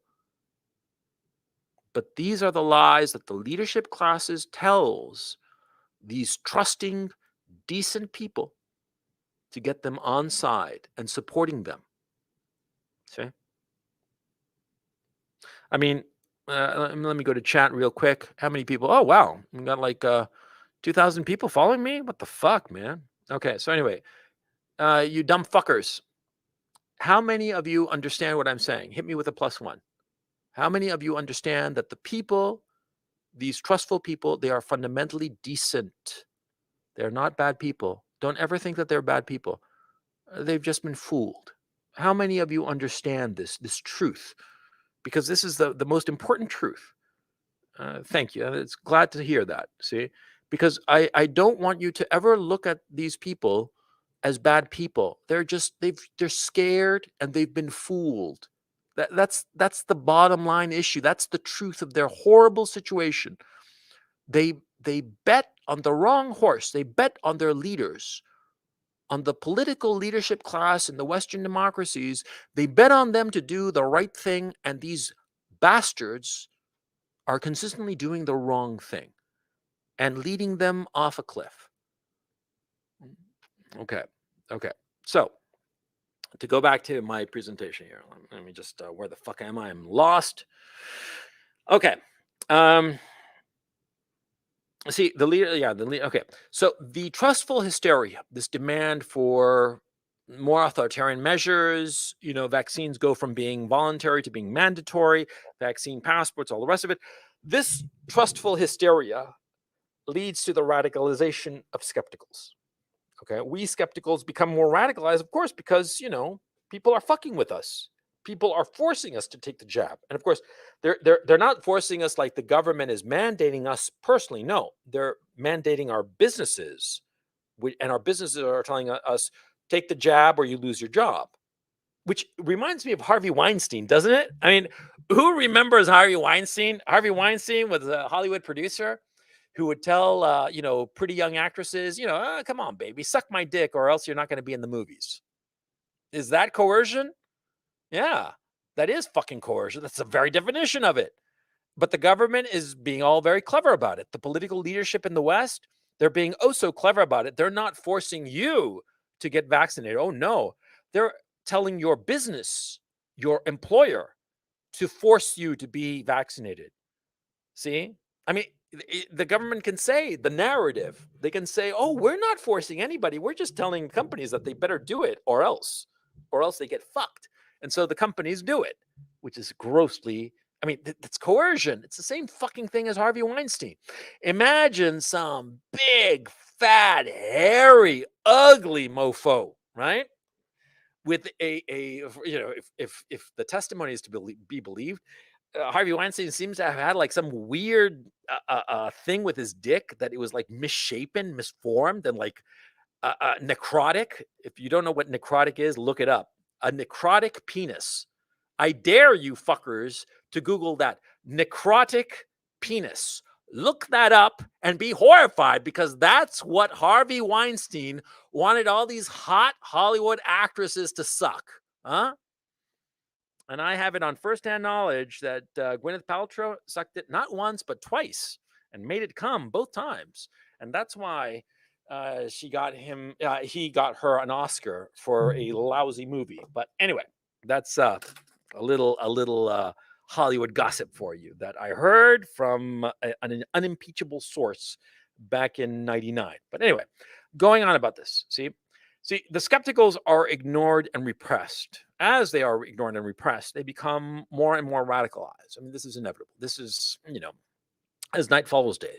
You oppress people, you abuse them, they're of course going to become more radicalized in their unwillingness to do what you want, and more radicalized in their desire to actively oppose you. And the more you squeeze them, the more the reaction is going to be very negative against you. Okay.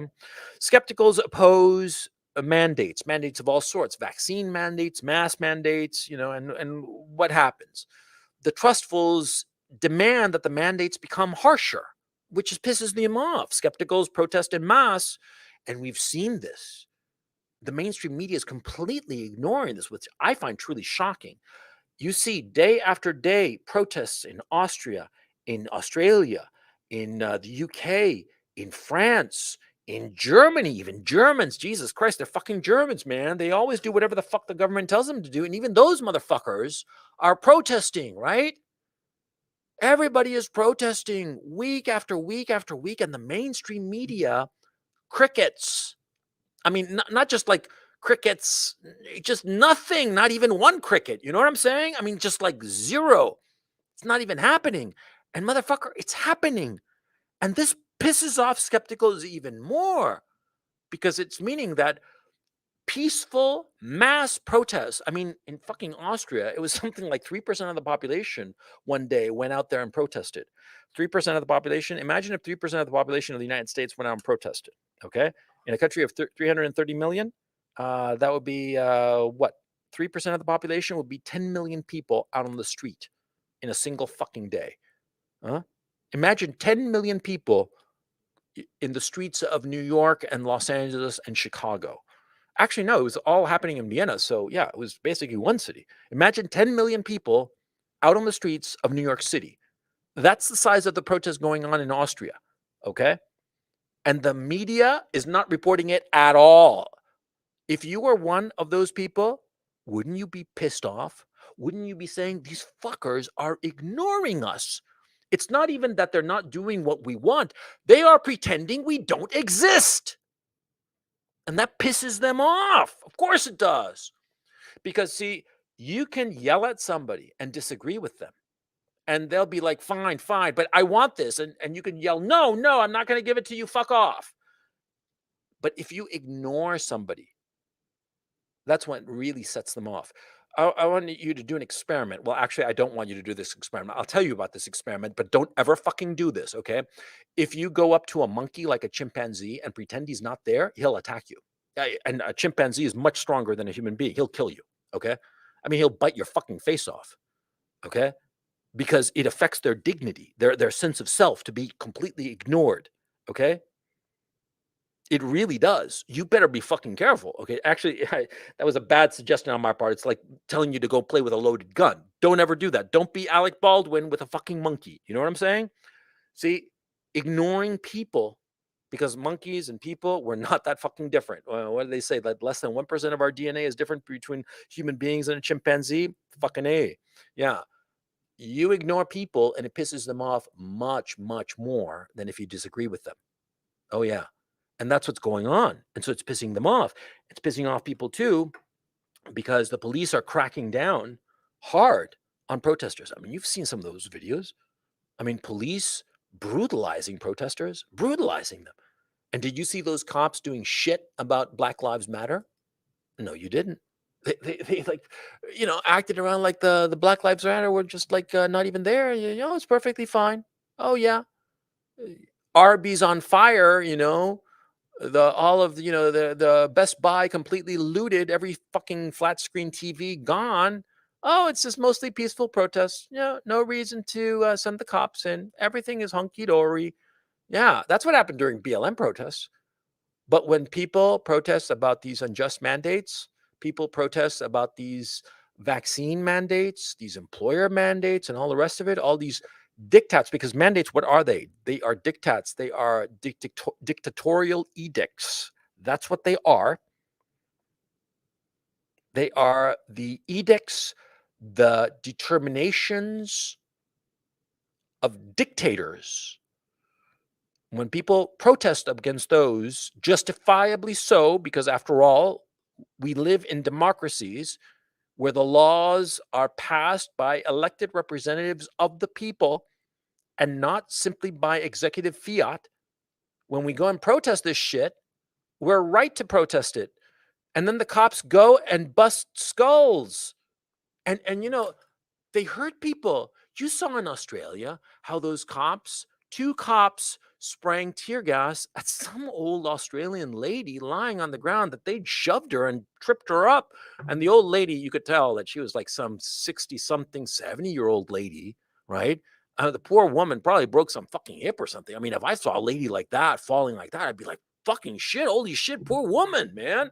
And these cocksuckers not only shove her to the ground, but two of them sprayed pepper spray right in her fucking face while she's on the fucking ground. And you're like, these fucking system pig motherfuckers, man. I mean, it gets my fucking blood boiling. Of course it does. Because it's wrong. It's wrong for these cops to be breaking the heads of people who are protesting something that is unjust. It's wrong for these cops to come down like a ton of bricks on people who just want to work and live their lives. They don't want anything special for themselves. They don't want any dibs, any handouts. They just want to live their lives in peace. And these cops, and if a cop is listening to me, you know that what I'm saying is right. You know that the attitude of your fellow cops is wrong. It's evil. You know that what I'm saying is true. So don't give me any bullshit that, oh, it's, bad apples. Fuck off. Fuck you. It's not bad apples because, see, if it were bad apples and the other cops would say, hey, buddy, what the fuck you think you're doing to that poor old lady that you're pepper spraying while she's on the fucking ground? You'd say something. So don't give me any bullshit that, oh, yeah, just a few bad apples. No. The system pigs, the cops, the pieces of shit that are abusing us, they're part and parcel of that leadership class.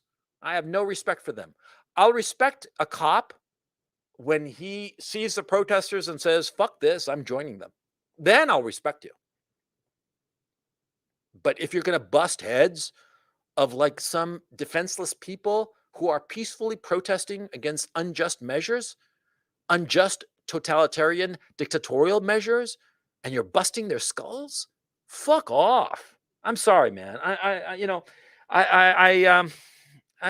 wanted to march through my fucking presentation all orderly and shit, but sometimes I get riled up, And if you don't like it, well, you don't have to fucking listen to me. You can go someplace else. Anyway, see, where am I?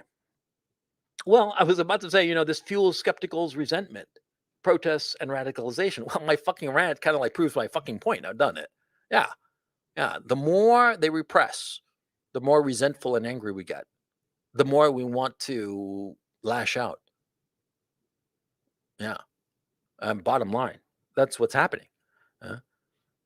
A vicious circle is now in progress, and we're seeing it right before our eyes, and it's going to get shitloads worse. Okay. I mean, it's really just beginning this vicious cycle. You wait until the spring. If the shit continues as it's going in springtime in the West, oh man, motherfucker, because we're also already seeing the beginnings of in Australia. In Australia, it's summer. And so people are out on the street. And people in the Western democracies in the Northern Hemisphere, it's winter. They're more locked in, right? But the resistance of the skepticals has become the rationale for more repression by the trustfuls and the leadership class. And that, of course, that repression becomes the rationale for more resistance by the skepticals. So you see how the vicious cycle works. You repress us, we lash out more. And that makes you try to repress us more. And that's what happens. That's what's happening. And the leadership class is all on one side. And it's not just the leadership class, it's mainstream media, it's academia, it's the power structure in the Western democracies. Corporate power, academic power, mainstream media power, social media power, tech power, and certainly political and economic power. They're all on board because they're making money. And now that a few of them are seeing how horribly bad the decision was to impose these vaccines because the side effects are becoming so obvious that pretty soon it's just going to break out and people aren't going to be able to shut up. It's a dike that's bursting, okay? And so as it begins to burst, the repression is going to get worse, much worse. I mean, think where we are. People get silenced and obliterated, disappeared off social media. Facebook, YouTube, all of it. Google search results are garbage now because of all the manipulation going on in the search results. And do you imagine this kind of thing happening just barely 2 years ago? No, of course not. It's because of desperation, because the whole shit show is going up in flames. And so they repress more, and that causes an even greater response from skepticals. And the trustfuls become more afraid because they see the reaction of the skepticals, the anger that their repressive measures elicit. And that anger frightens them. Of course it does. When you see somebody fucking angry, you get scared. You want to pull back and walk away. And if you can't pull back and walk away, you want to repress them, control them, sick the dogs on them, sick the system pigs on them. And so you do. You say, look at that guy. He's not vaccinated. He's an enemy. Sick him, boy. Sick him. And what does the system pig do? He goes and, cracks your skull open. And that makes you even more angry and more resistant to any kind of mandate. I mean, fuck it. You might even think that the vaccines actually work. But with all this mandates and all this repression, you're like, fuck that. It's just on principle. You don't want to take the shot. Not because you give a shit about whether the shot is going to do anything bad to you or not. You don't think so. But you're thinking, man, I'm not going to follow along with this kind of repressive bullshit. Fuck no. And you see the cycle. And it's spiraling. It is spiraling now. Social divisions are becoming calcified and immovable because we're getting to a point where that hard nucleus of trustfuls, those hypochondriacs, the Karens, the cowards, and also the true believers, right? See, there's a hardcore of at least 25% of the population in the Western democracies who are these trustfuls. I'm talking about the adult population, of course. Now, there's a hardcore, because in every movement, there's always like a hardcore of between 15 and 25%.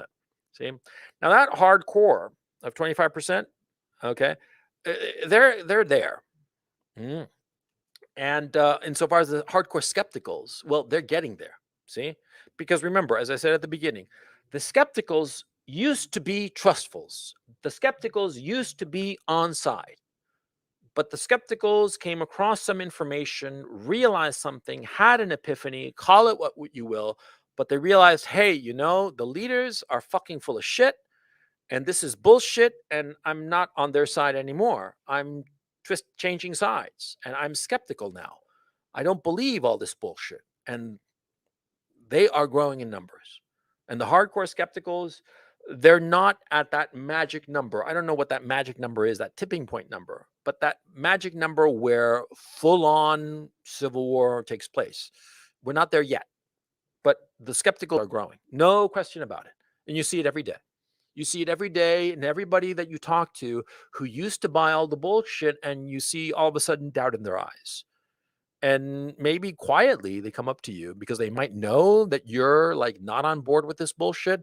And they might come up to you and, just sidle up to you real quiet, like, and like, just, in a calm moment, maybe between a work shift or something. And they say, this vaccine shit, it seems full of shit to me. What's going on? Those people, you have to embrace them. And you don't tell them I told you so or some bullshit like that. You don't alienate them. You bring them on side, to the skeptical side, to the side of facts, of reality. And you start telling them, look, this is what seems like it's going on. It seems like these fucking politicians, they painted themselves into a corner and they can't get out because of their pride or their ego or their desire for power. And so they're doubling down. And they're using a lot of people, a lot of fundamentally decent people, to push authoritarian, totalitarian measures so that they can remain in power. Like what's going on in Australia with the crazy politicians. Dan Andrews, that guy is fucking crazy. That fucker is like fucking Mao Zedong, but white, fucker. I mean, the guy is fucking out of his fucking mind. And Australia bros, if you're an Australia bro, hit me with a +A to know that you're an Australia bro and agree with me that Dan Andrews is fucking nuts. And Jacinda Ardern, she's also another fucking nutcase. All these fuckers are crazy. They're crazy for power, and they're not going to give it up. And they're using the trustfuls to maintain because they can't go back on their bad decisions. Okay? So, the trustfuls, by way of the leadership classes and the mainstream media that support it, has one key thing in its favor, and that's the state's monopoly on power. In the Western democracies and all civilized countries, quite frankly, we made up our minds that only the state would have violence, the ability of inflicting violence, the monopoly on violence. We all agreed, and it's a sane idea. Yeah, only the cops can go and beat somebody up. And of course, they're not going to beat somebody up for no fucking reason. All evidence is the contrary. But no, cops, at least in theory, they're going to beat somebody up if he's threatening other people, right? And that's the whole point. We want the state to be the monopolist of violence so that nobody else hits us, okay? We don't want some random guy to beat us up. We can argue with the son of a bitch all we want, but neither of us is going to be afraid that it's going to devolve into a fist fight.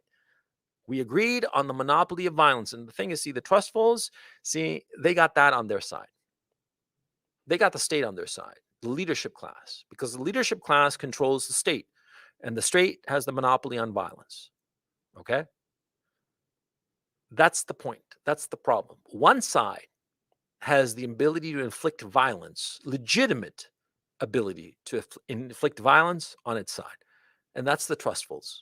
And that's why they're using that monopoly on violence to impose their mandates, to impose their passports, to impose their repressive measures. And there is no way for the skepticals to seek redress. This is the problem. We who are skeptical, we have no way to fix this legally.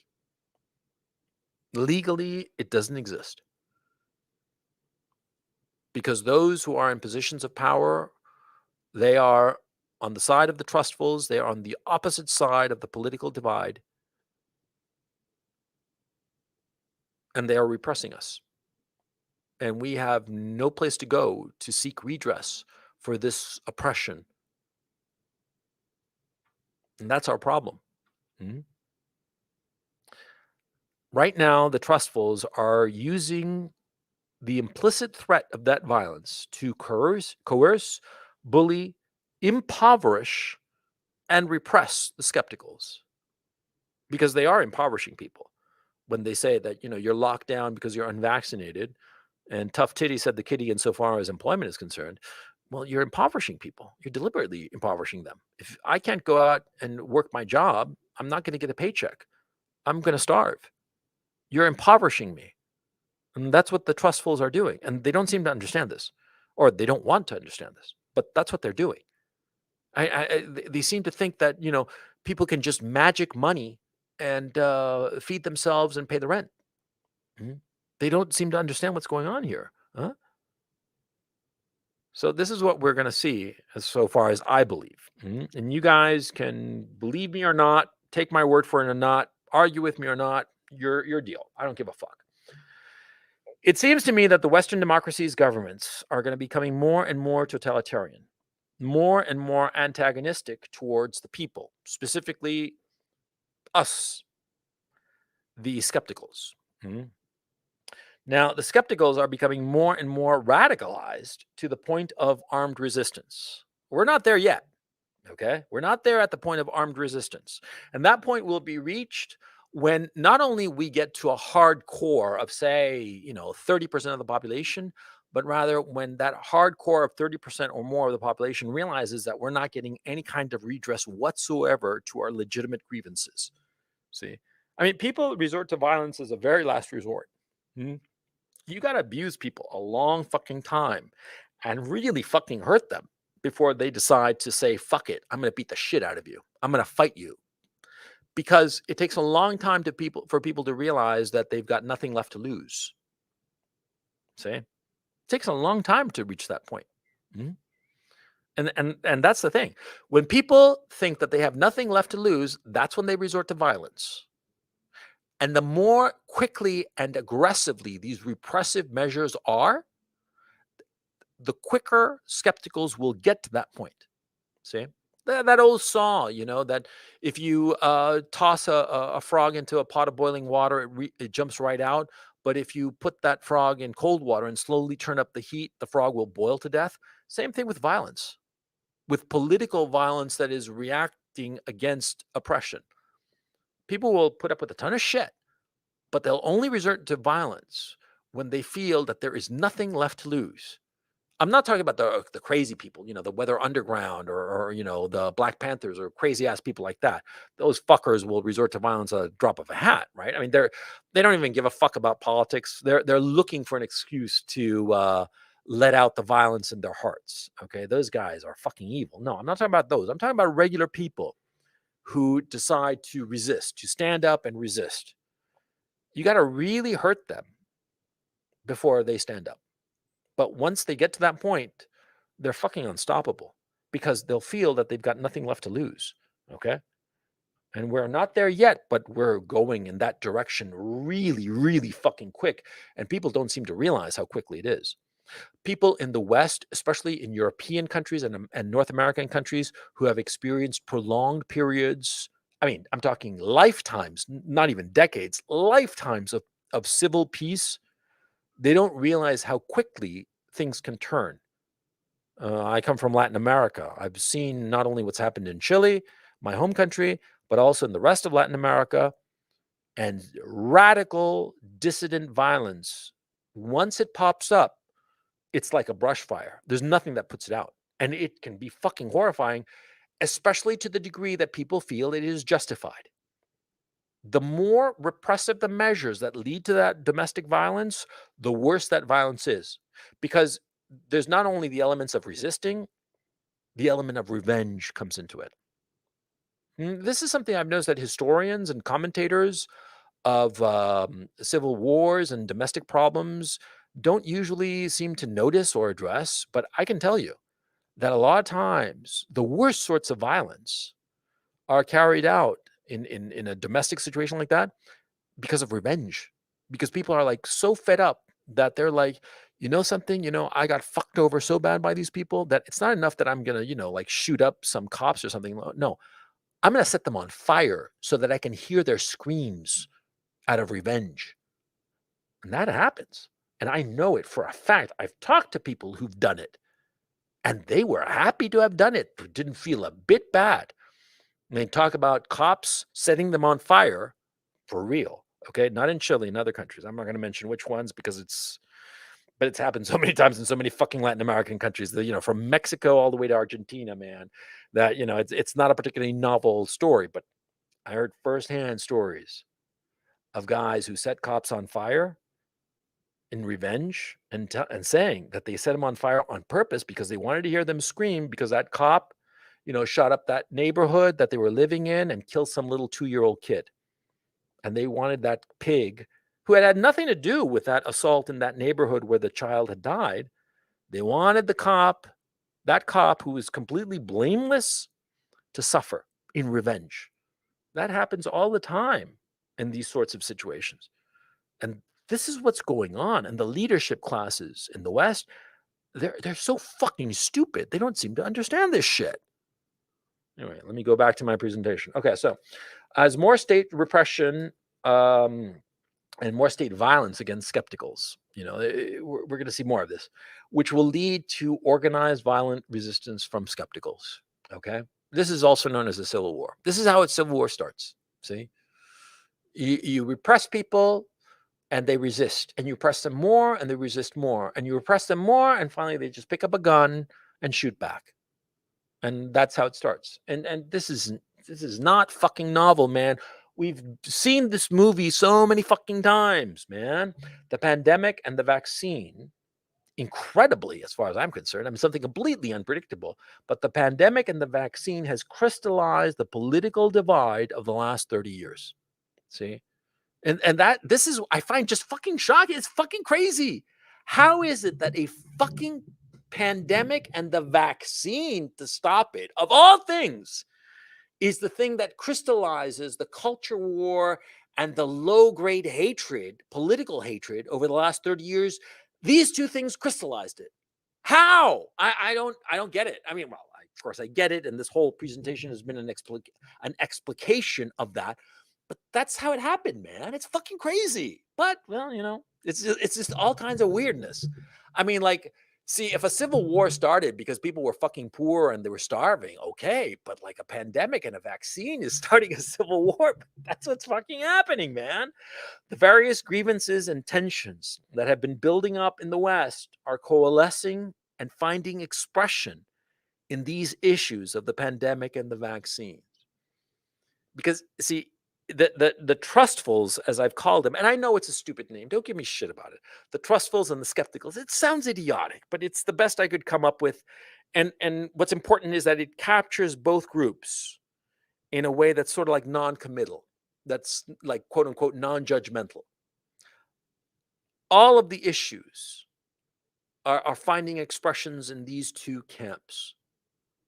And the skepticals are not only skeptical about the vaccines and the mask mandates and all that bullshit, they're also skeptical of the transgender movement. They're also skeptical about all kinds of measures that are being implemented in schools, critical race theory and such, that people who are on the skeptical side are like saying, yeah, this vaccine shit is crazy, but now if we're talking about crazy shit, there's this other crazy shit that's going on that I don't like it. You see what's going on? It's this weird, um, not mutation, transition, like transitory quality, like in the mathematical transitory quality of like, the craziness of one thing. The same viewpoint is brought to the craziness of some other situation, which before had been ignored. See, because a large segment, a very large segment of the population, completely ignored this transsexual bullshit, right? Because it doesn't really affect them. Gives a shit, right?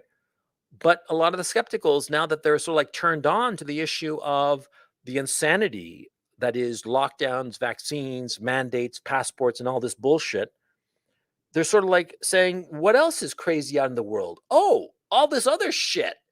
It's the same kind of crazy. And it is. And that's a key issue. It is. It's the same brand of crazy. It's a craziness based on emotions, where emotive appeals are brought to bear on things rather than rationality and common sense. I mean, come on, you have some man, some guy who was born a guy, who's 6'3", who claims now that he's a woman, and he swims and he beats all the other women by close to a minute in like some 400-meter butterfly event or some shit like that. And you're like, what the fuck, man? That guy's a guy. He's 6'3". It's not logical for him now to claim to have the record. And it's not being transphobic. It's fucking crazy to think that that motherfucker is a woman. He's not. Okay? I mean, he can claim that he's a woman till the cows come home, but the guy's a dude. He's 6'3", 230. He's been swimming all his fucking life. He's got like a body mass index of, fat mass and whatever the fuck it's called. It's probably like 0%, right? The fucker is all muscle. Of course, he's going to wipe the floor with all the women there. Of course, because he's a guy. Don't give me this bullshit that he's a woman. And that's the other kind of craziness that the skepticals are noticing. And not just that craziness. And it goes on to the other issues. And it becomes this big political thing. And you see how all of these political issues are crystallizing on this issue of the vaccines and COVID and all this bullshit. It's incredible. But all these other political issues crystallize. Think of what a crystal is, right? You've got a solution, and you put like a little crystal, and all of a sudden, all of the suspended particles in that solution, attach and crystallize to that little thing that you dropped in. I mean, frankly, I forgot the language of it. It's shit that I learned in fucking high school physics or chemistry or whatever the fuck. But you know what the fuck I'm talking about, right? It all crystallizes from this one little thing. Because bottom line, this is a fairly small thing. There are lots of other political issues, lots of other issues that affect our lives, but they're all crystallizing and into these two camps. And one of these two camps, is using the state's monopoly on violence to repress and oppress the other half of the population. This is a recipe for civil war. Now, there are only two ways out of this situation. There are only two. Okay. Now, the first one is that it's not that the vaccine vaccines fail. No. The vaccine failure becomes so overwhelmingly obvious that the trustfuls, okay, they just lose steam. They're like, fuck it, we're throwing in the towel.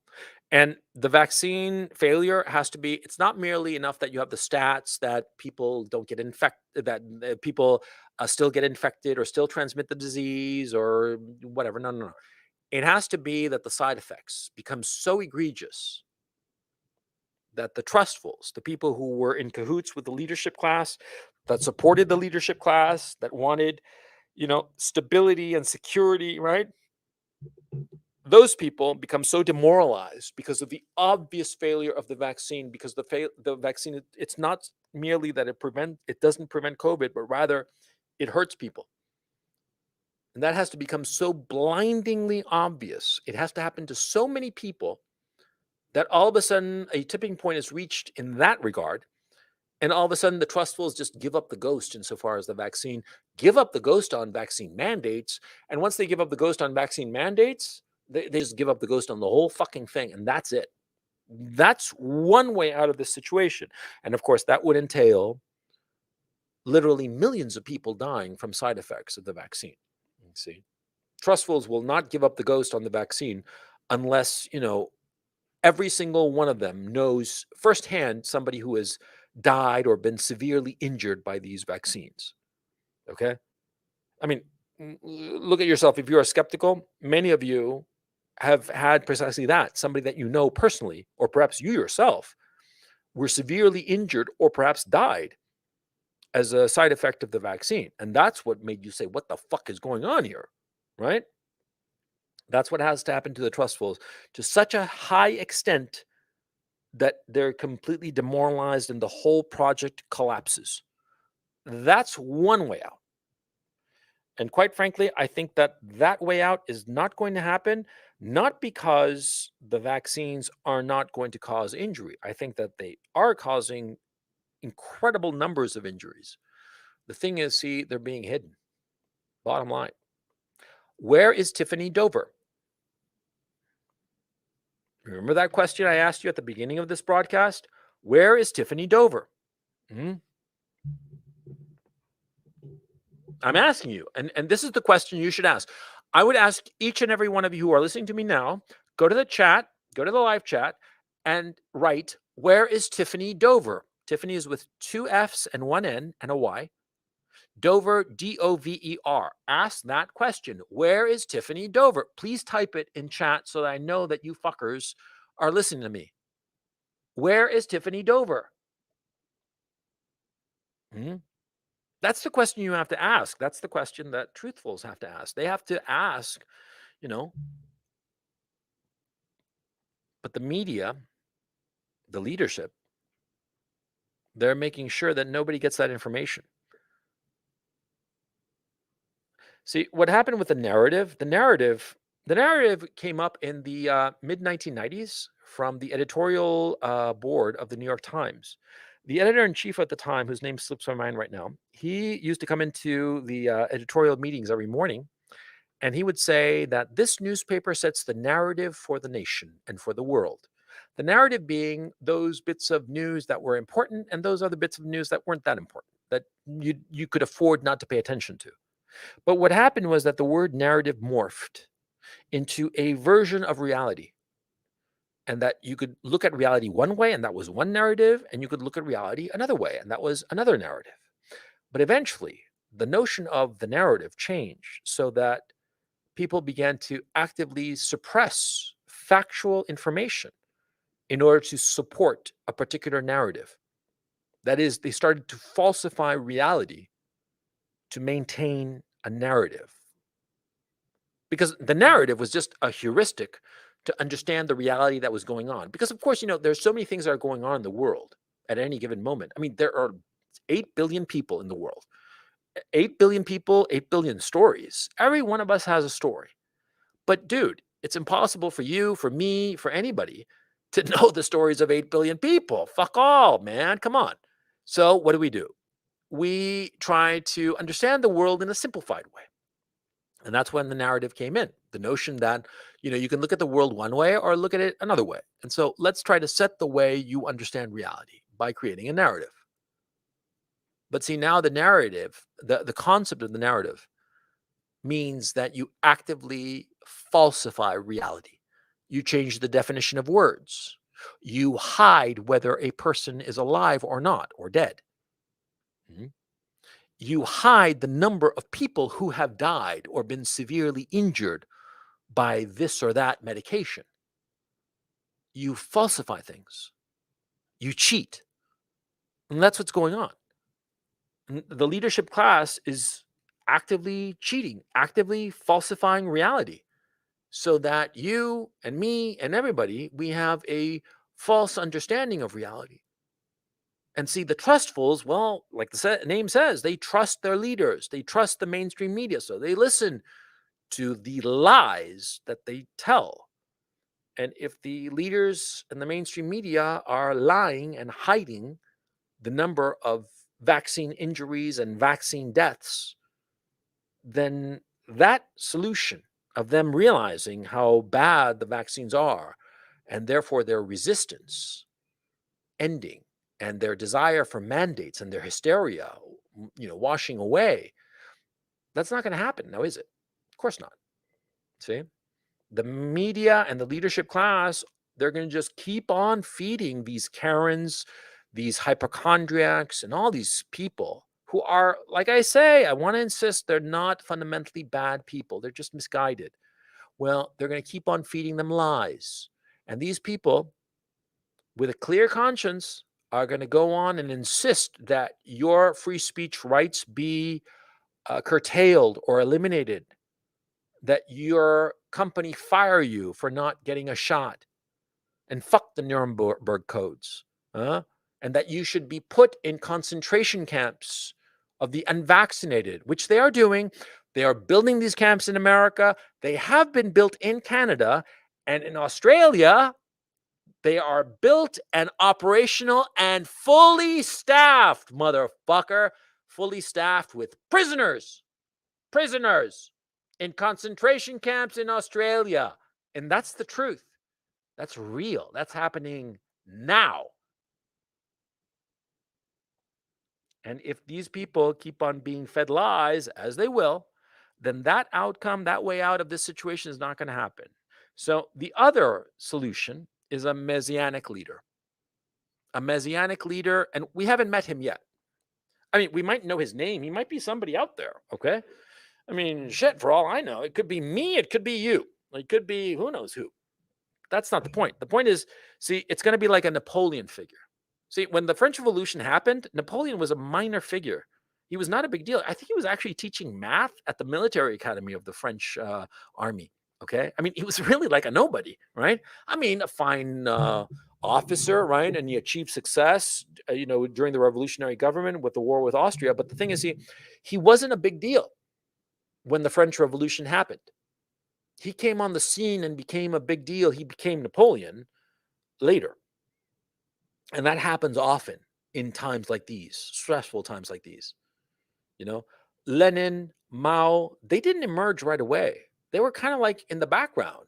They might have been around and people might have known them, but they were like relatively minor figures. I mean, if you're making bets in Russia in December 1916, you're not betting on Vladimir Lenin to be anything special. You don't think anything at all of Lenin. Huh? I mean, if you're in, just after the revolution with Sun Yat-sen in, what was it, 1924, you're not even thinking of Mao Zedong. He's a nobody. He's not going to go anywhere. He's a child. He's nothing.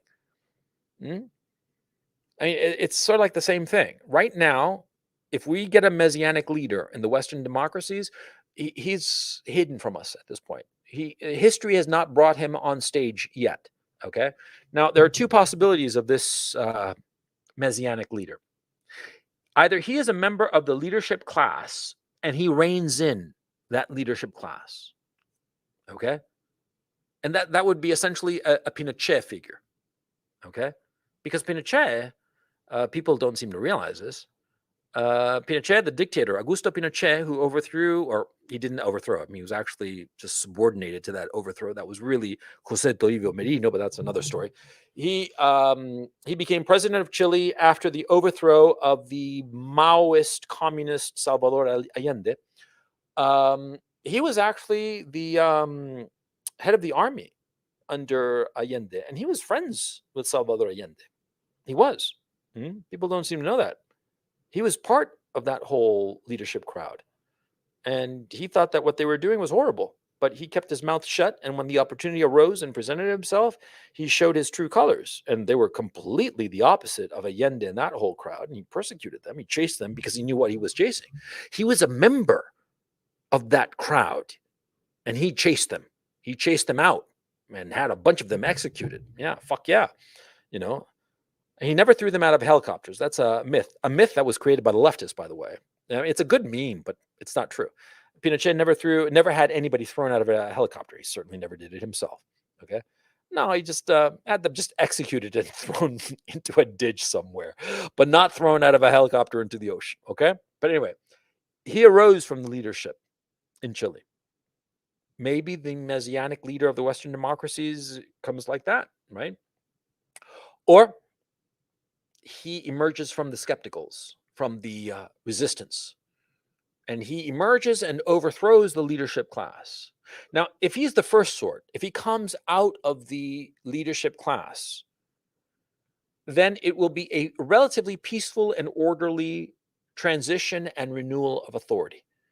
Because these situations tend to be like that. When it's somebody who comes from the bosom of the system, like Pinochet, I mean, the history of that I know intimately, for various reasons, not only because I'm Chilean, but because I personally knew a whole bunch of fucking people in that whole situation because they were all like either relatives or they were best buddies with my grandparents. So anyway, so I know that whole history real fucking well. And a lot of those, the leadership class is sort of like continues, just reformed and renewed. And a lot of the old blood is like shoved out. A lot of the stupider people are just shoved out. And the younger crowd is sort of like brought in. The younger right-thinking sort of crowd of the leadership class is brought in.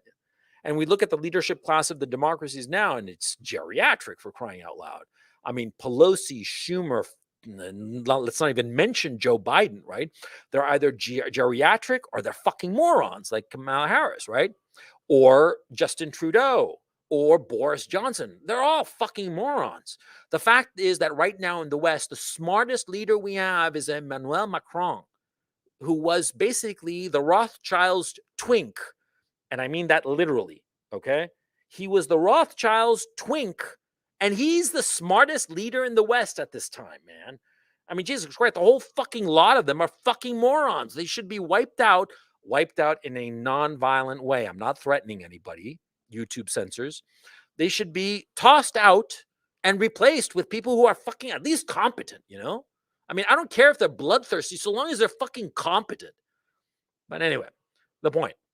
See, if this messianic leader is from the leadership class, it'll be a fairly orderly transition. But if he's from the opposition, like a Lenin, like a Mao, I mean, the bloodshed is going to be incredible. And listen to what I say, okay? See, because I'm saying, if a leader emerges from my side of the fence, my side of the political divide, this guy is going to be a bloodthirsty dictator. He's going to be the most evil motherfucker you can ever imagine. I mean, it's not that he's going to imprison his opponents. No, he's going to butcher them by the bushel. Okay? I mean, it'll get fucking ugly because he will recognize that the leadership class, he can't afford to leave even one of them alive. And it's not going to be enough for him to just, kill the top people or imprison them forever in some supermax prison in Arizona. No. I mean, he's going to have to put those leaders away and also all of their underlings, all of them. I mean, it'll be, cultural revolution time. Of course, because any leader who emerges out of the revolution, any leader who emerges out of the opposition, like Lenin, like Mao, like Pol Pot, those guys, they realize that their situation is so tenuous unless they wipe out the old guard, not push them aside. No. Wipe them out. You see, I recognize that a messianic leader from my side will be a brutal dictator. He will have to be in order to hold on to power and not lose it to the old guard, to the current leadership. Because the current leadership, you think that they'd be like arms crossed and like, oh, sure, Mr. Opposition person, come in and just take over everything. No. They're going to resist. Of course they are. Pelosi and Schumer. I mean, Pelosi and Schumer had a fucking cow over some fucking idiot dressed up like a fucking buffalo, unarmed. What the fuck do you think they do with somebody who's really armed, huh? Who can command like air wings and battalions of soldiers and shit, huh?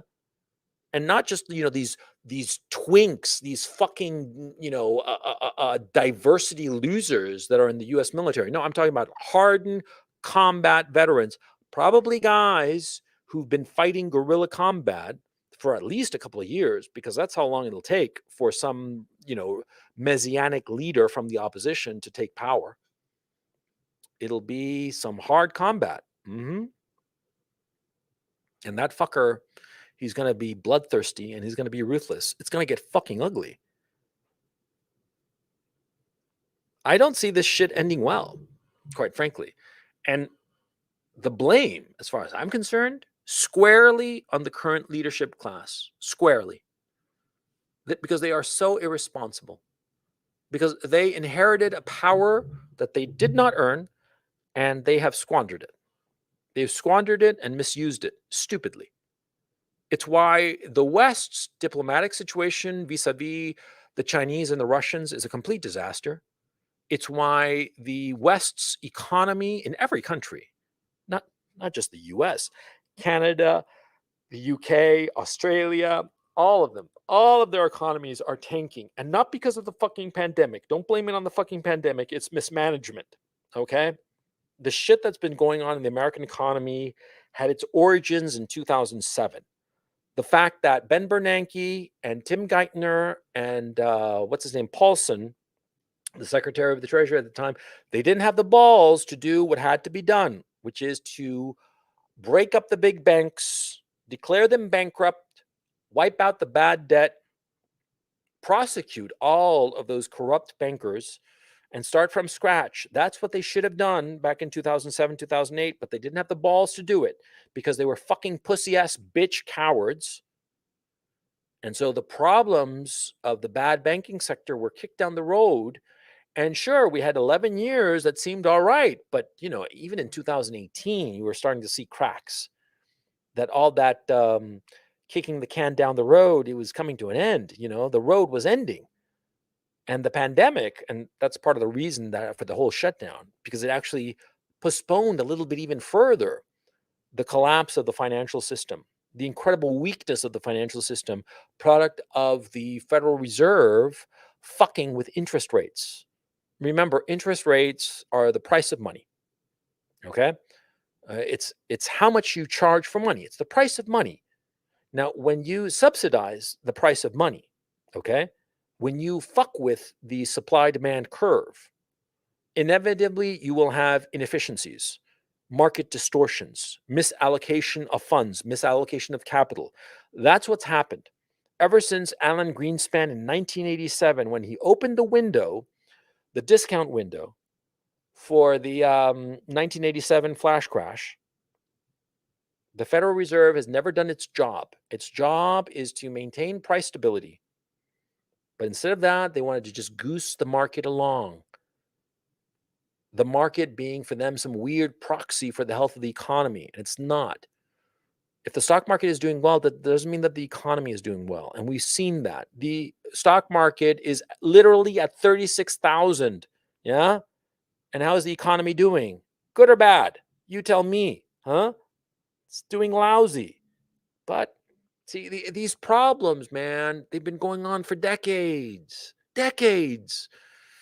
And they never fucking solved them, And let me see if you fuckers still see me. Hit me with a +1 if my audio video hasn't gone out, because I've been just like staring at my PowerPoint screen. I have no fucking idea if you guys have been even listening to me. Maybe I'm just talking into the ether. How many people are watching me? Oh shit, 2,200. God, there are 2,200 people who are so fucking bored that you're listening to me. Man, you guys are fucking pathetic. Anyway, I'm going to throw it open to questions. Let me just get the invite link. I'm not going to do questions for very long because I see here that I've gone for 2.5 hours. And my voice, I can see it's coming to its end. And I'm posting to the Patreon chat, not to the plebes chat, because you plebes are the people that people like me want to oppress. Yeah. Yeah, that's very nice. I'm having 2,200 people listening. And how many people are in the Patreon chat? 45. See, if you'd been a member, I'm talking to you plebes. If you'd been a member of my Patreon, you could be asking me questions and, live on air. Instead, all you're left with is wanking off in the live chat. And I'm not even fucking paying attention to the live chat. Yeah, I'm going to pay attention to my Patreon subscribers. And now I'm going to suck them off, not live on the air. No, I saved that for later. Oh, man, I cracked myself up. Hang on a second. Let me just, here I am. Yeah, see, I'm still here. And by the way, do you guys think I look better with the beard or without the beard? Say plus B for beard and W for without the beard. I'm kind of curious what you guys think. I mean, I was looking kind of scruffy. So, okay, let's bring the first listener on. It's Chris O. Chris O, it's always delightful to have you on, man. How's it going? How have you been? Mixed stories in my life lately. I'd like to congratulate you on having the most black-pilled video yet. Oh, you thought I was black-pilled? I don't know. I just thought it was realistic. What the hell can I say, man? Would you mind, as a request, would you mind doing a similar video, perhaps a shorter video about the situation in other parts of the world, Russia or China? Just Sure. to have a comparison of what's going on, and more importantly, who will be left standing in a few years. Russia, China. Yeah. Russia, China. I mean, that's a spoiler. Okay. Russia, China, they're going to come out on top of this. See, because they're organized. And quite frankly, see, Xi is not that clever of a guy, but he's got shit firmly in hand, and he's got very capable people in China. And insofar as Putin is concerned, Putin is the best geopolitical chess player alive today. Okay. I mean, he is a match for Bismarck, for any of the great statesmen of the past. Okay. It doesn't matter what you think of him personally. You think he's a killer or evil or whatever, or Russia is the Antichrist or whatever the fuck. It doesn't matter. I'm talking about like sheer political talent. He's untouchable. In this lifetime, there's nobody close. And the only guys I could think of that could match him in turning a very poor hand into a winning hand is Bismarck, quite frankly. Because, I mean, Henry Kissinger and Richard Nixon, great statesmen though they both were, they were running the United States, the most powerful nation on the planet, undisputably the most powerful nation on the planet in 1972.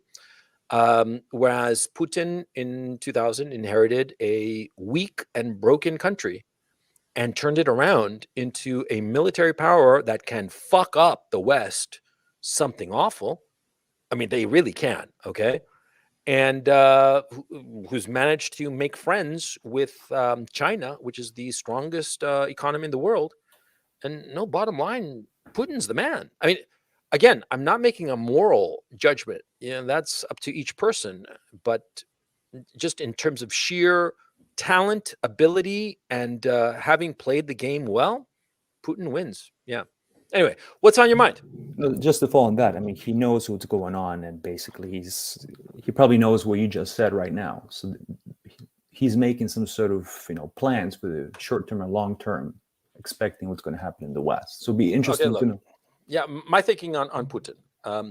My thinking is you should watch Oliver Stone's interviews with Vladimir Putin. He did 4 of them. I mean, it was a 4-episode thing. It's like 8 hours, okay, of interviews with Vladimir Putin, and they're fascinating because, as I understand it, Stone interviewed him over a period of several years.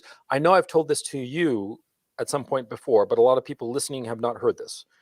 What happened in these interviews that took place over, I think it was a 3-year period, is that Oliver Stone brought out everything about Putin that you need to know. And you bottom line, what you realize is that Vladimir Putin is a Russian nationalist, an ethnic nationalist. And what he sees as the tragedy of the collapse of the Soviet Union is that something like 40 million Russians, after the collapse of the Soviet Union, were left as foreigners because they were left in Kazakhstan, in Ukraine, and Belarus, in the Baltic republics.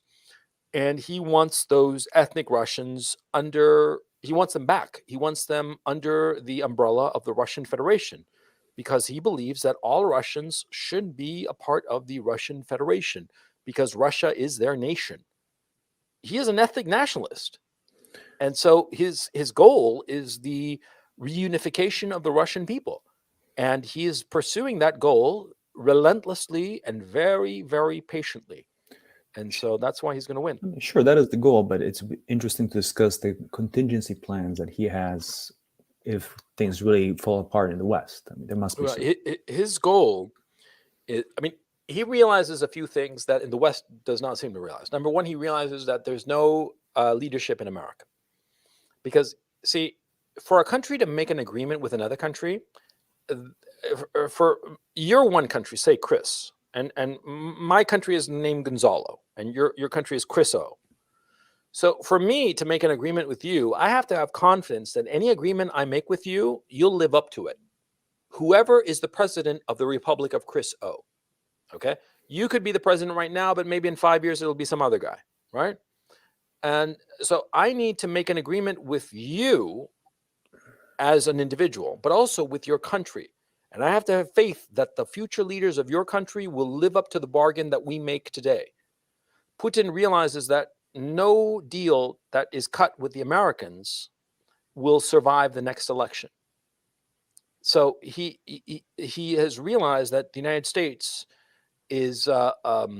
cannot make any kind of long-term plans. So what he has to do is just maneuver the United States into not doing anything stupid against Russia. That's all he has to do. And he is never going to make any kind of agreement with the United States because he knows that the United States will never live up to any agreement. They will always back out of it, change it. Like, for instance, the IMF treaty that Trump threw it out the window. The IMF treaty was very useful to the United States and to Russia. It was a good treaty. It was the missile treaty. And Trump threw it out the window. And a lot of the neocons said, "Yay, Trump, that was really good." I mean, fucking assholes like John McCain were in favor of it. I mean, warmongers. But all it did was just alienate the Russians. It actually hurt the Americans. And it created the situation where the Russians don't trust the Americans ever in any kind of agreement. And they're never going to do so. So Putin's plan is just to manage the decay of the United States and never provoke the United States so much that the United States goes to war with Russia. That's his goal. Sure, because we in the West live kind of in a bubble. We don't really take in consideration what's going on in other parts of the world, especially the major players such as China or Russia. Yep. So we don't really even want to think about, okay, what if things fall apart here? What will be the reactions from outside? Well, see, look, if you have a neighbor who's going insane, what do? You keep your distance. That's what you do.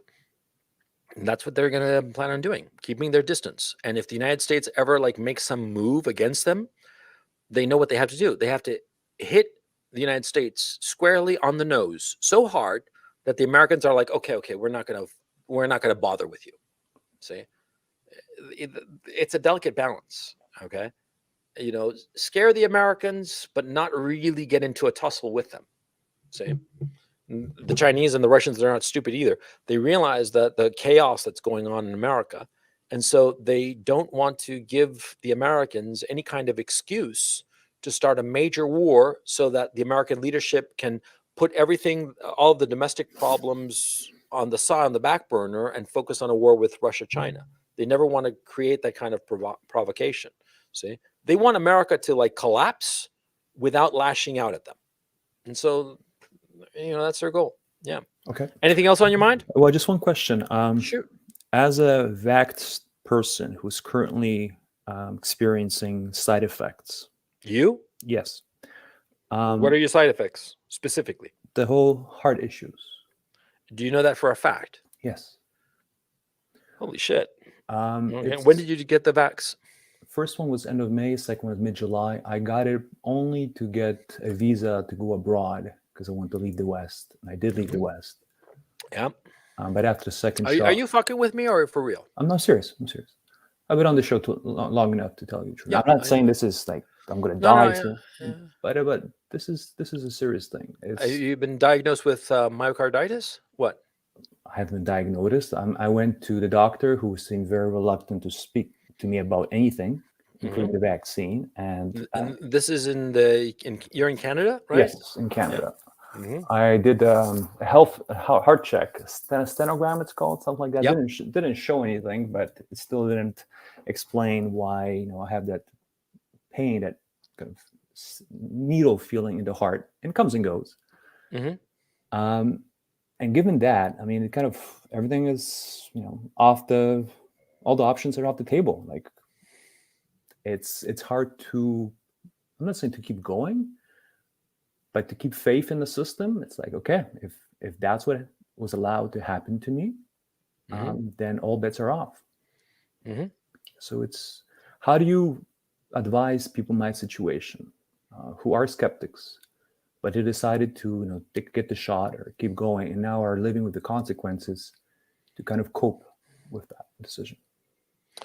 Well, on a personal level, you have to be realistic as to how long you can probably live.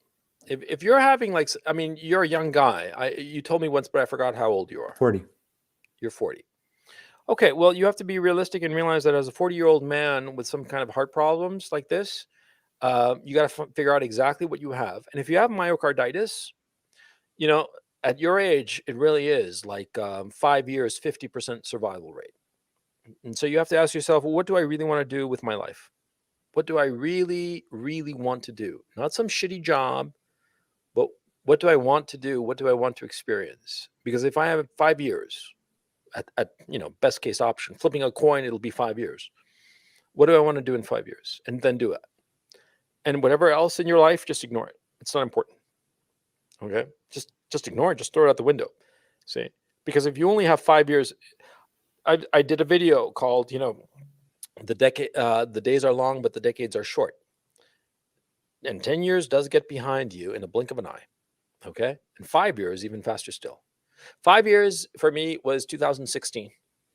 And I decided to leave Chile for reasons that aren't important for this conversation. And, it flew by. I started my channel in 17, and 18, I was in Kharkov. 19, I was in Amsterdam, and 20, I got stuck in Amsterdam. And here we are at the end of 21. It flies by. It flies by. So don't mismanage the brief time you have left. Well, last time we chatted, I was in the Gulf because that's where I went to start the job. Now I'm back in Canada for Christmas, let's say, and now there are new requirements are coming up. If I want to go back, I have to get a booster because otherwise my visa will not be applicable anymore. And Canada will require a booster anytime soon, so can't really go out anymore. And I don't want to rot at home, in the burbs. Yeah, So yeah, you'd be rotting. I don't know what to tell you, honestly, but I mean, if what you're telling me is on the up and up, okay, Sure, Coach. dude, I'm telling you, you know better than anybody what you really want to do with your life and what you really don't want to be doing with your life, okay? Because, like you said, rotting in the suburbs for 5 years and doing nothing and then dying, what's the point of that? All I can tell you is do the things that you really want to do. And if you haven't figured that out, which a lot of people haven't, a lot of people postpone trying to figure out what they truly want because they figure, I'll figure out later after I've gotten my degree, after I got a good job, after I have a little pile of money put together, then I'll figure out what I really want to do. And their whole life slips away and they never really figure out what they want to do. So if I were you, I would figure out now that you have this crisis and now that this shit is for real, I'd figure out what I want to do with my life, what I really want to do. And it's very difficult. And I've said before in other broadcasts that, I found that psychedelics, LSD and mushrooms are very useful precisely for that, to clarify what's already in your mind. Yeah, I did it in the summer. I did it before my birthday. Oh, and really? It helped a lot. I read Yeah. the book, How to Change Your Mind, and I Yeah. followed instructions. I do it with the proper person, and it was a good experience. But right now, as I said, going back abroad will require taking the booster. So I can just say, hey, I took already 2, might as well get a 3rd one and hope for the best, and try to make a lot of money because there's a lot of options where I would go back to. Or yeah, but making money is not the issue. It's doing shit that's fun. Oh, I've done a lot of fun shit. I'm right now in a position to, I'd love to start a family. But again, family requires certain financial stability to find a mate. And I don't currently have that in Canada. So the plan was to go abroad to get that financial stability and then start a family. Now, going abroad is questionable and time is, of the essence. Yeah. Whatever you do, don't waste your time. And don't do shit thinking that there's going to be later gratification. I mean, guys like you and me, we are educated, we are raised to postpone immediate gratification for a later payoff. And that's a very good thing. If you have plenty of time, if you have oodles of time, decades of time, then no problem. But if you got 5 years, then you don't have that luxury anymore.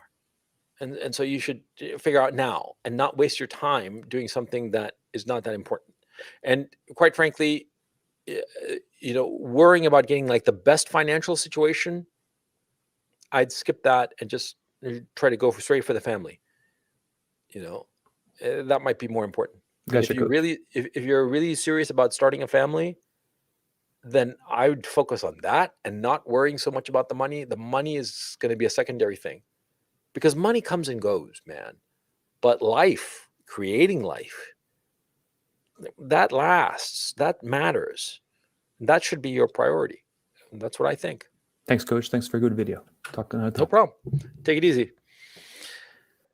Hey, Chad, how's it going? What's on your mind? How's it going, Coach? Can you hear me? Yeah, I hear you fine. Good, good. Well, I have a couple questions. So just a little context. I work for big tech. I'm natively Peruvian, but living in America now. Yeah. Um, so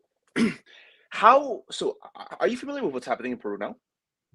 No, not specifically. So fill us in if you want to. So basically, Peru has obviously Peru's a poor country. Like it's that's pretty clear. It's a third world country. Yeah. And they have the same level of totalitarianism that they have in Canada. And how the hell can they afford it? Like you need a Loans. vaccine passport. Loans.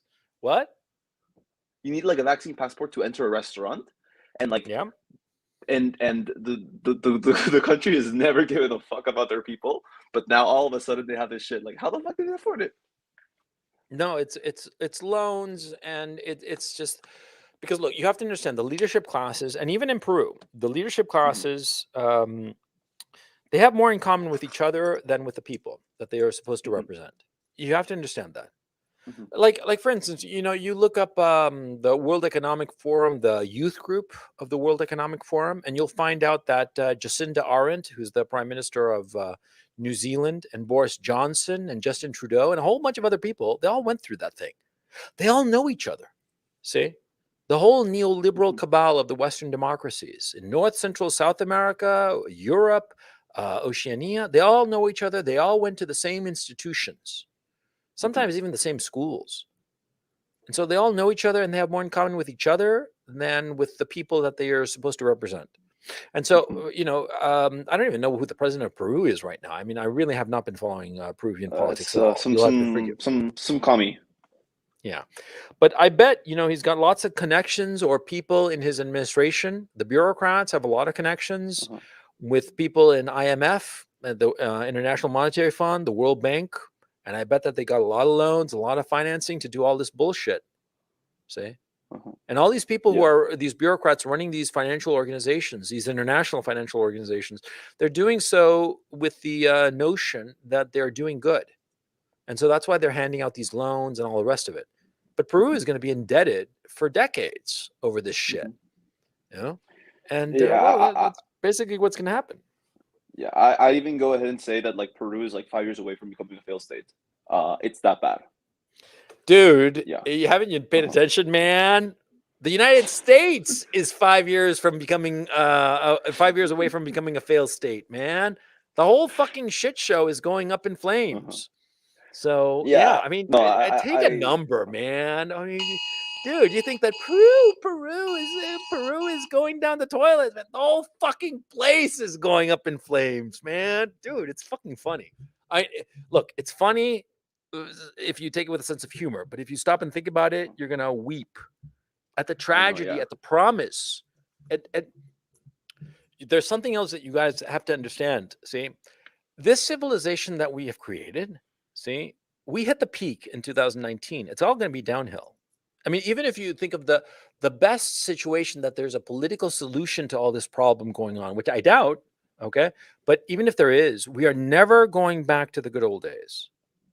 The peak of our civilization is behind us, okay? And quite frankly, it could be that we wind up going into some sort of terrible, terrible, like dark ages kind of shit. Okay. So, you know, I hate to be so fucking black pilled, but it's the truth. Yeah. So, what's on your mind, Chad? Anything else? Well, another thing that's also kind of interesting is your mayhem posts on Telegram are quite are quite interesting. I like them a lot. Uh, so yeah, no, that else, and also another thing that's also interesting is I was actually in Toronto last week, and I remember like in the airport, some poor American girl flew in there, and like supposedly she had her 2 doses already, but because of some reason, but because 7 days, 14 days hadn't passed since her vaccine, she she couldn't board the plane because she was not considered fully vaccinated, and Oh man, she got sent to a quarantine camp. she got sent to a quarantine camp. That's a concentration Yeah. camp, by the way. Jesus fucking. I saw it. I saw it literally. The person next to me on the check-in. Are you vaccinated? Yeah. Okay, and Yeah. when were you I did. vaccinated, and what's the story on that? I was a blue pill little bitch, and I just vaccinated myself. But you know, now I kind of regret it. But like, thank God I haven't had any side effects. So I got lucky. I listened to the Rogan podcast with Dr. Peter. Yeah. And yeah, like I mean, like if you've had like the 2 doses, it's not the end of the world. But if you get the booster, then the probability increases. And so like I took my chances, and thank God I didn't get fucked over. But I'm not falling for the shit anymore. Jesus Christ. Well, okay. Well, It's I'm fucking not ridiculous. vaccinated at all, and so yeah. Yeah, don't do it. I'll take my chance, and I don't mind not going anywhere. You know, so I just Yeah. no. Anyway, what's the question? What's the question? No, what's the question you have to ask? Which is the question that you have to ask? Oh, where's Tiffany Dover? Where is Tiffany Dover? That's Yeah. the question. Okay. Yeah, I agree. Yeah. Okay. You take it easy, Chad. All the best. Sounds good, Coach. Hey, Yannick, how's it going? I am doing great. Can you hear me okay? Yeah, I hear you fine. Yeah. Excellent. I know, because these earphones are shit. I miss seeing you in your prison camp in Hong Kong. That was pretty cool. I'm out. And actually, I think I thought I had a problem when I left, because the next day I woke up with a headache. I woke up feeling weird. So I thought maybe I have something, but then I realized I was just hungover. So what's on your mind, man?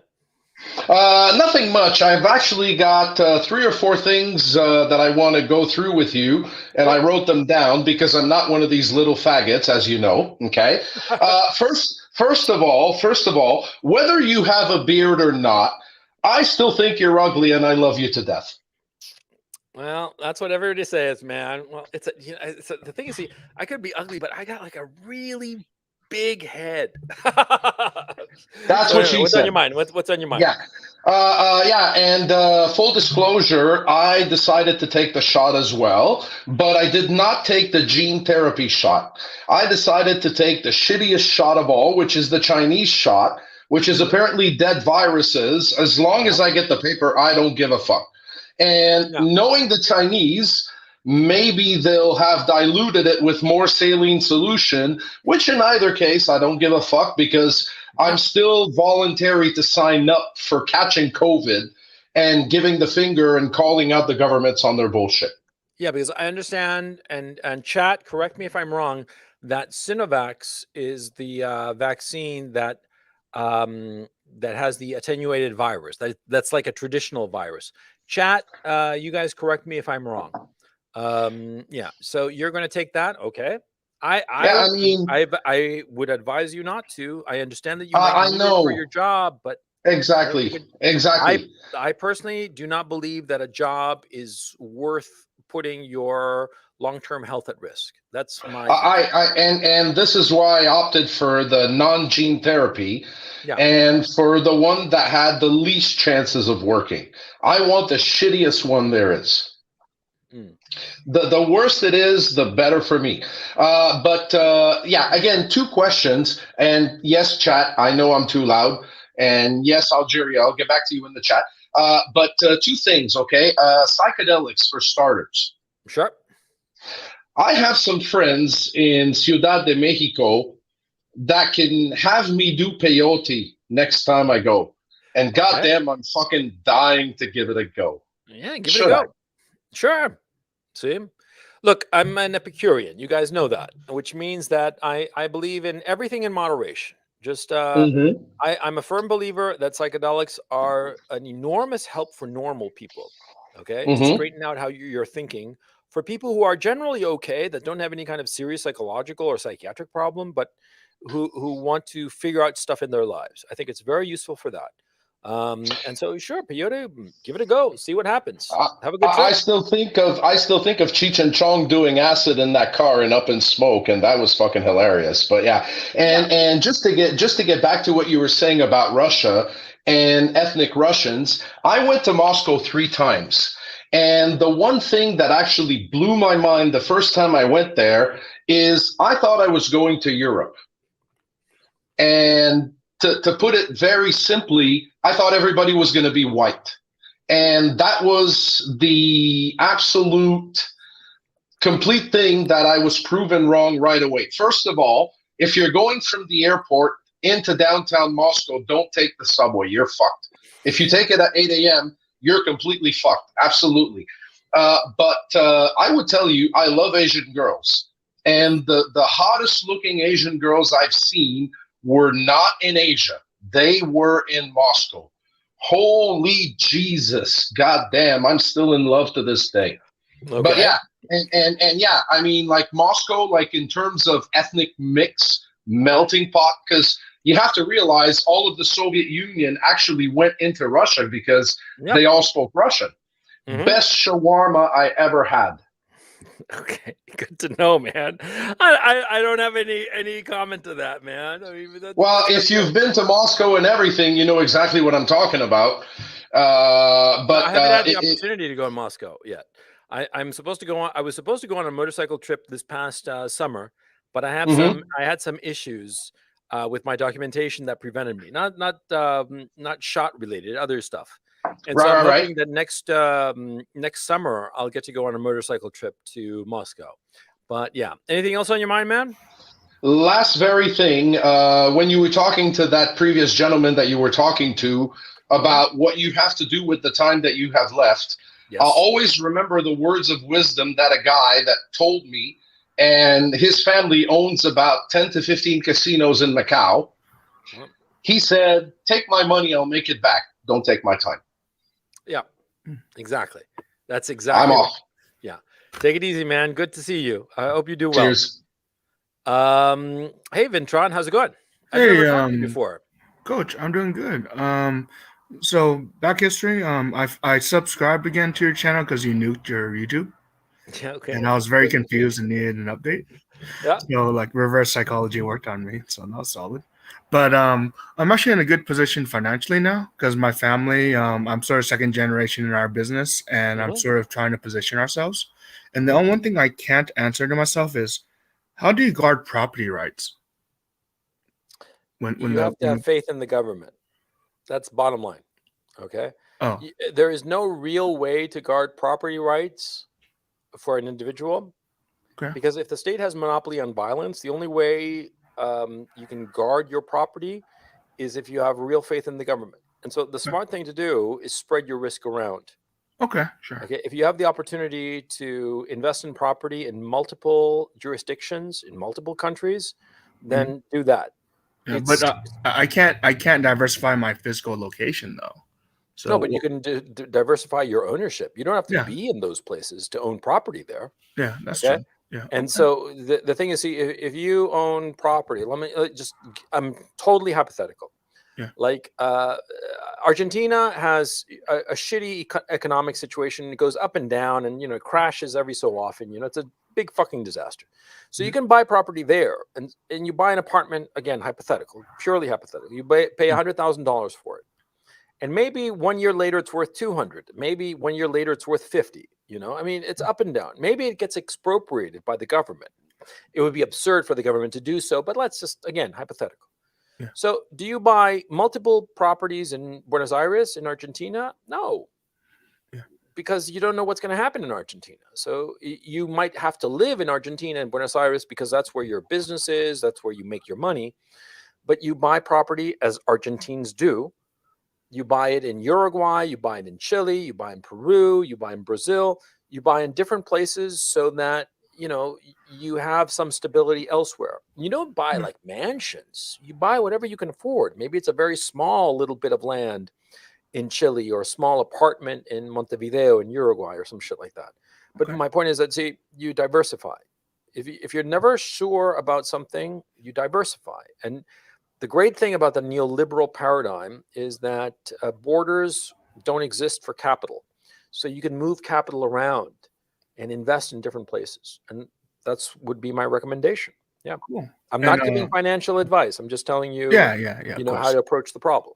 Yeah, and last thing, I feel like America's almost balkanized because all the issues I hear in the news, it doesn't happen in my city. We're What like city are you in? Midland, Texas. It's West Texas. Oh well, Texas is sort of like shielded from a lot of shit. Yeah, it's like And even our medical professionals say, this COVID thing is dumb. yeah, And no one wears masks. yeah. I mean, like Texas is like a foreign country insofar as other places. But yeah, that was one of the few good things that Trump did was that he gave a green light to each state to do whatever they thought necessary. Yeah, that's good. And because of that, there are states like Texas, like Florida, where it was a non-issue, and other states like New York and California, where the states have turned into complete shit shows because of it. I mean, people are just fleeing California in droves because the whole place is just a literal shit show, a shithole of like epic proportions. Yeah. I mean, I mean this literally. People are crapping in the streets. It's just a disaster, So yeah, I mean, Yeah. But Okay. anything else on your mind, man? No. Thanks, Coach. And it's kind of a long discussion, but the flight from places where you were probably part of the problem, like I kind of am frustrated with Californians who move here and want to make it just like California. Oh yeah, I know. I mean, that's the thing. A lot of these people, they don't seem to understand that they are fleeing the problems that they created, and they want to inflict those same problems in the new place that they're going to.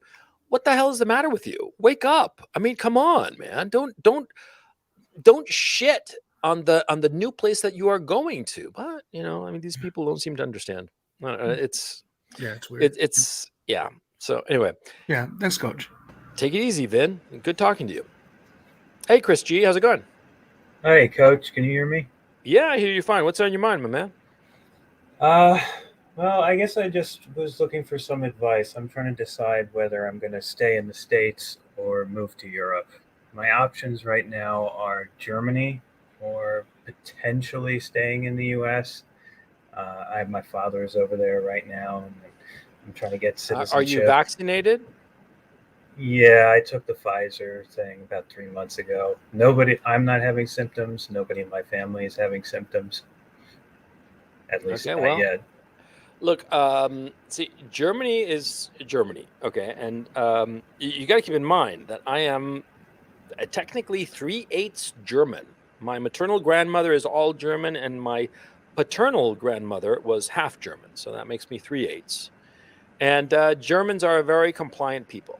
I mean, I'm stating my bona fides because I'm going to be very critical of the Germans. The Germans are a compliant people who a lot of times are so rule-based and rule-oriented that they go against their best interests. Very and they're legalistic. Really, really fucking stupid that way sometimes. I lived in Germany. I mean, I love Germany. Germany is great, but they're fucking morons. Okay, even the smart Germans are stupid. And so, yeah. So the thing about Germany is that this whole shit show that started in the States, well, it's like a mental cancer with the Germans, right? And I wouldn't go there. I personally would not go there. I mean, you can read up on the specifics going on in Germany insofar as how they're handling the whole COVID situation and whatnot. But it's a real giant shit show, and so it's like, you don't need the hassle. And I prefer my freedom. I prefer not to have to wear a fucking mask. I live in this shitty city in eastern Ukraine. And here I can go anywhere and nobody hassles me about a mask. Okay. The only places that they hassle me about a mask and having proof of vaccination or proof of something, of some test, is the local McDonald's, because it's an international restaurant, right? Yeah. But like the local restaurants, they don't hassle me at all. They don't say a fucking thing. Okay. And I go all over the place, okay, in the city, because I usually eat out. I like eating out, right? And I go to different restaurants. None of them hassle me, okay? Only the McDonald's, okay? And I only discovered this because the other day I had to go to the McDonald's because everything was closed. It was late and I was hungry, and that's why. So, so what you call it? You want to go to a place that's free, okay? But if you're vaccinated, I mean, you got the advantage that you have the certificate, okay? Now, let me ask you, why did you take the vaccine, and what do you think now after having taken it? I took it because of my parents were telling me that basically I couldn't stay if I didn't get it. So, Okay. I had to get it, and I regret it, and I'm never going to get another booster shot. That's for sure. Why do you regret it? Um, I looked more into it, and I realized that basically it was all bullshit. Have you No. experienced any kind of symptom of anything? No, not yet. Okay. But definitely the symptoms you were mentioning with mental decline in someone, like you said it was your mother, that was definitely concerning. Have you seen that in yourself or in somebody else? No, not. It's kind of hard to tell. Not me, but maybe with my mother. Yeah, it's definitely concerning. But I would never get vaccinated again. You know, I'm trying to convince my mother to not go get more booster shots because it's just the same fucking thing, and you get it all over again. Yeah. Yeah, I don't quite understand the whole rationale of the boosters, but okay.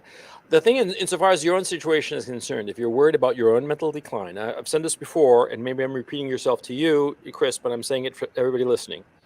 Download the Sudoku game to your phone, and the Sudoku game it will and play it a bunch of times on the same level. It doesn't matter which level you pick. You know, it's beginner, medium, hard, or expert.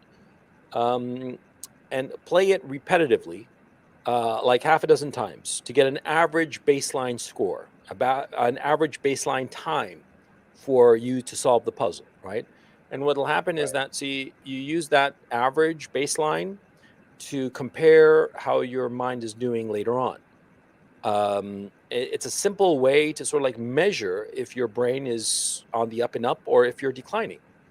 And I actually used it. I mean, I enjoy playing Sudoku in the evening. I find it very relaxing. And when I was sick back in October, I was really sick. I think I had COVID, although I didn't actually ever get myself tested. What happened was that, yeah, I played it and I noticeably declined during the time that I was sick. And after I was over the sickness, it took me like a couple of weeks to get back to baseline, but it was a good way to gauge my mental acuity over time. And so I suggest to everybody listening that if you're worried about how to measure if you're losing your marbles, that's an easy way. Yeah, it's an easy way to measure it. Yeah. Anything else on your mind, Chris? Yeah, I Well, had. well, bottom line, hang on. I didn't answer your question. Whether to move to Germany or not. Well, let me ask you, what do you want from life? Honestly, I want to be financially independent. I want to have a family. That's really all I want, and I want them to be safe and happy. Okay.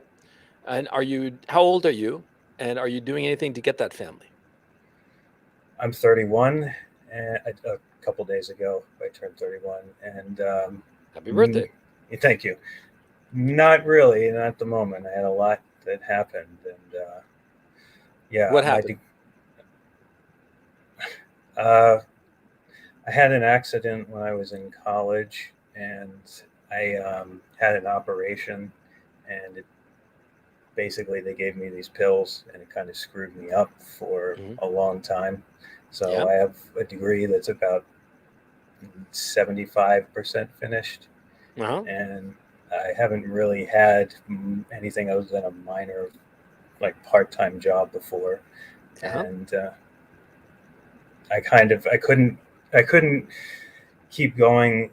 I tried to go back to school a couple of times, and it was really difficult. But now I'm in a much better place. It's just Mhm. that I don't know. I just kind of feel like I'm in a rut, and I don't really know what to do.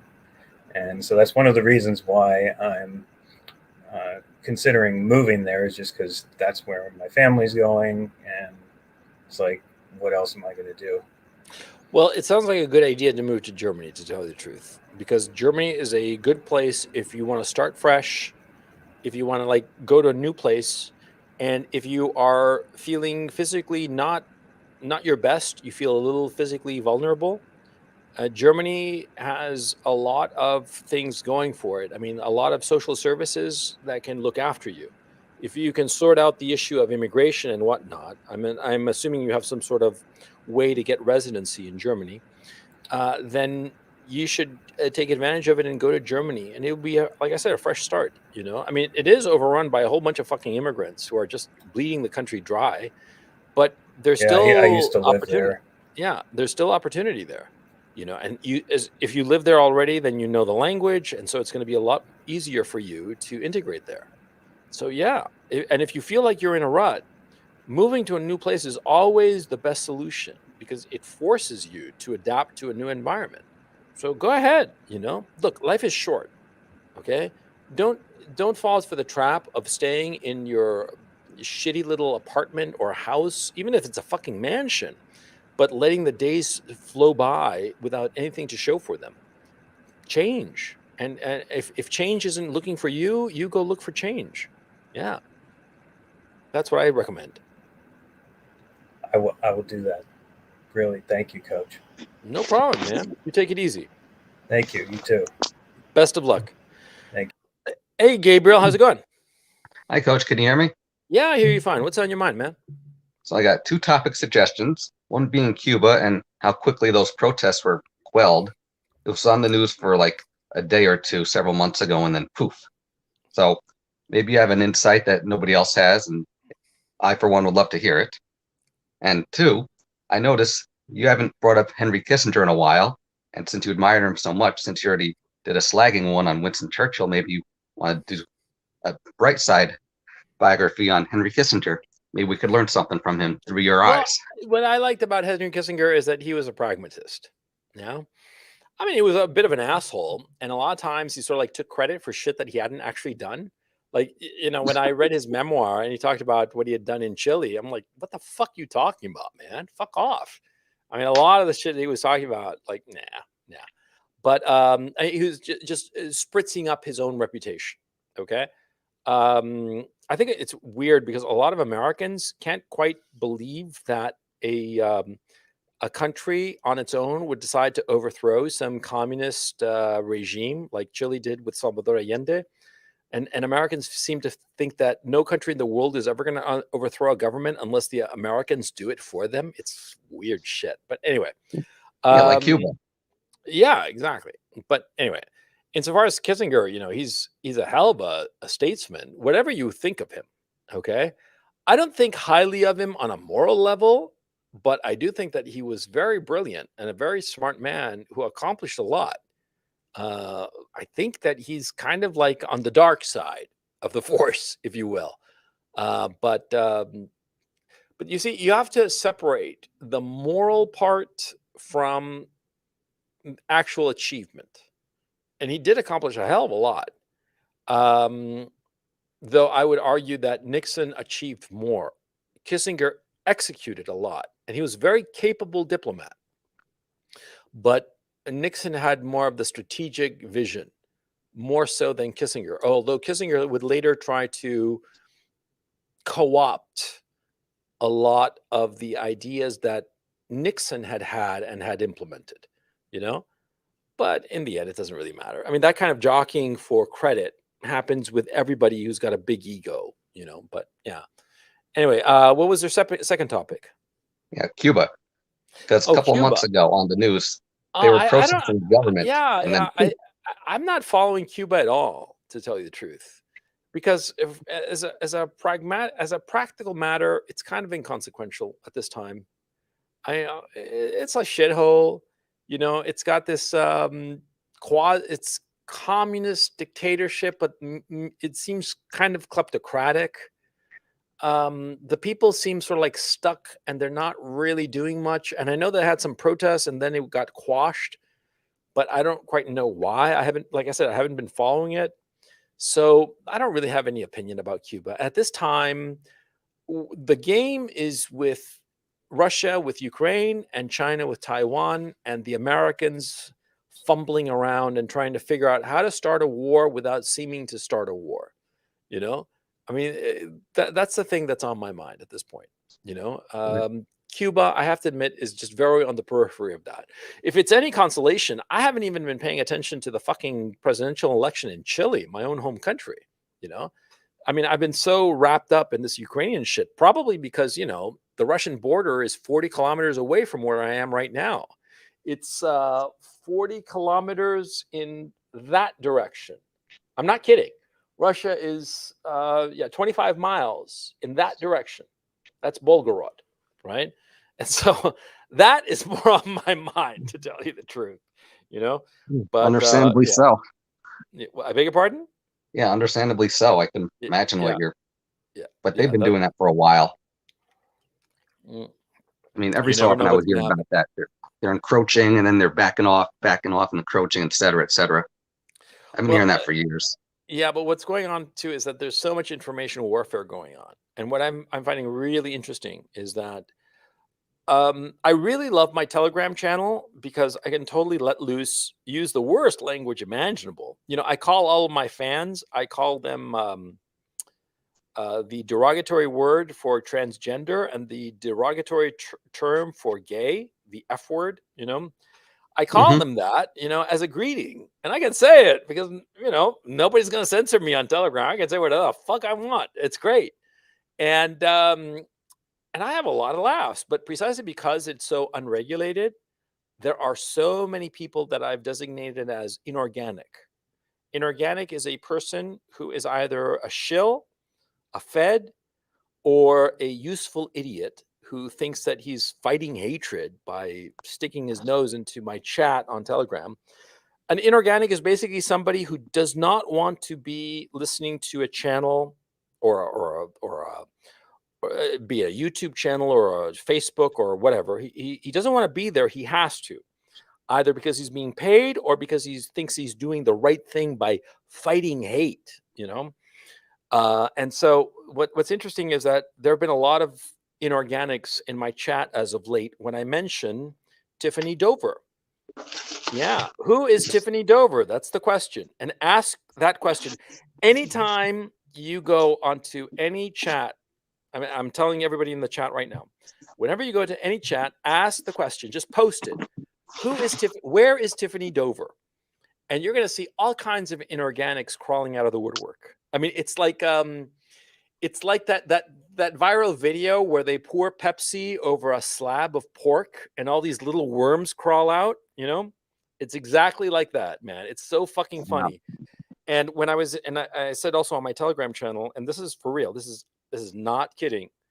When I did a meetup in Kiev a couple of weeks ago, I was in Kiev because of some business stuff that I had to take care of. And I did a casual meetup at a sports bar in Kiev. And a guy, a glowy, showed up. I mean, an honest to God glowy.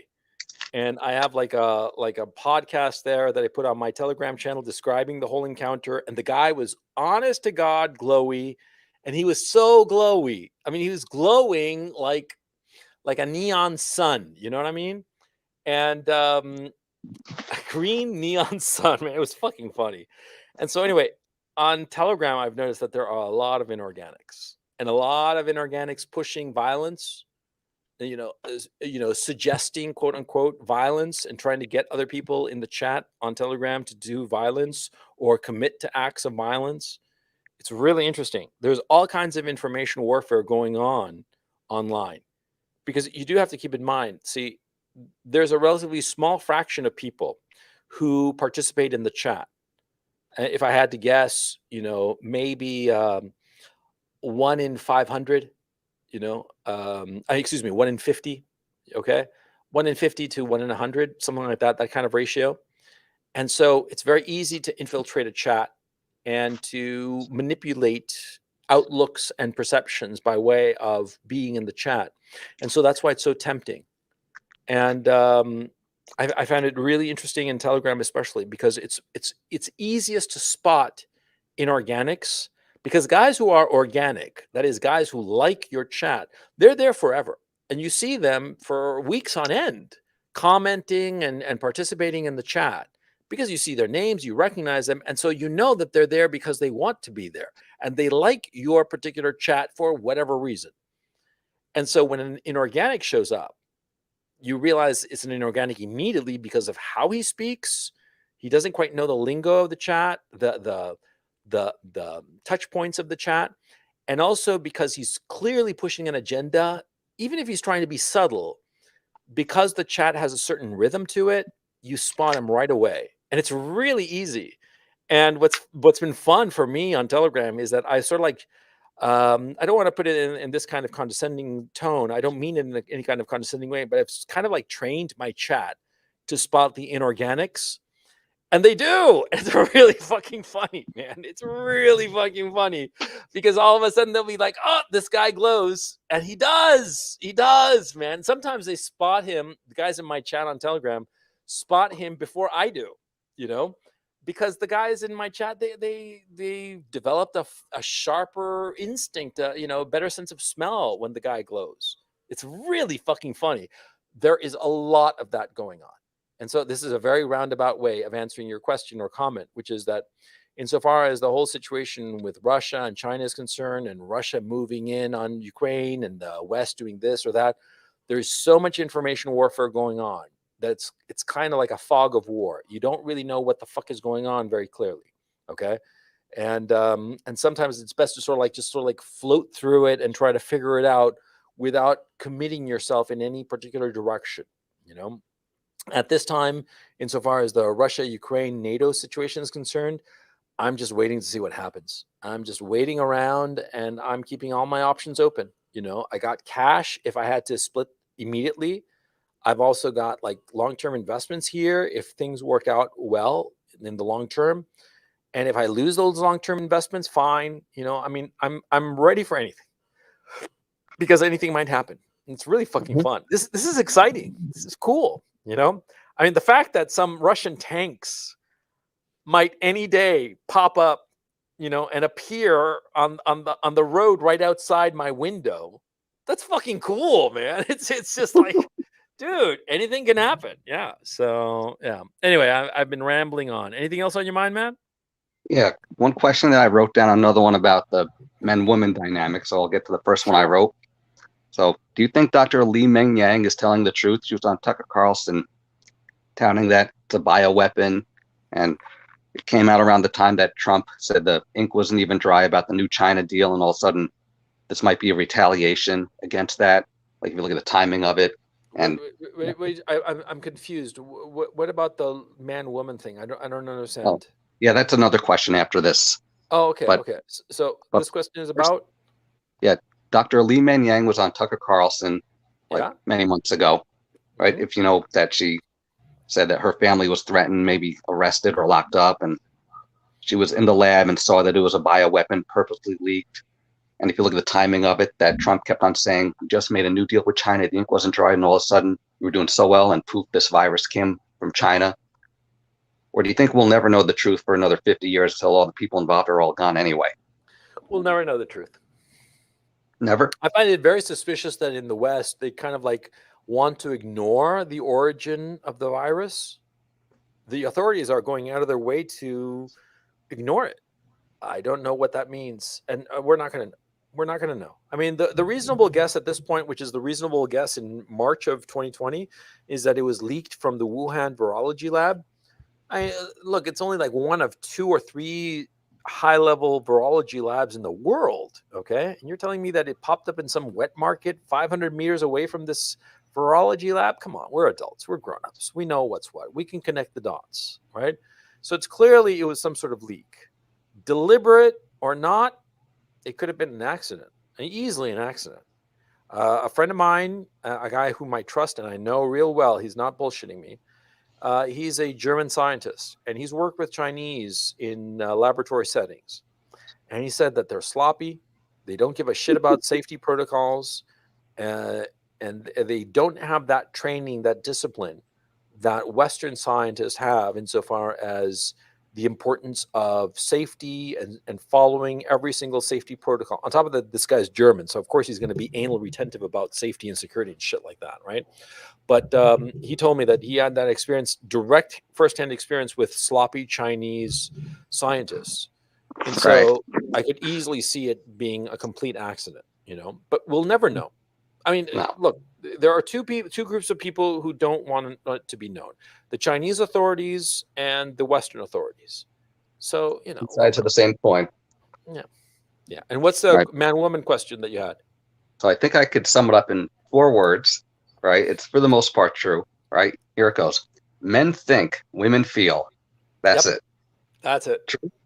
Yep. So like 75-25, men think, women feel, because men feel as well, and women think sometimes too. But like the Yeah, leading, no. Yeah, no. The determining factor.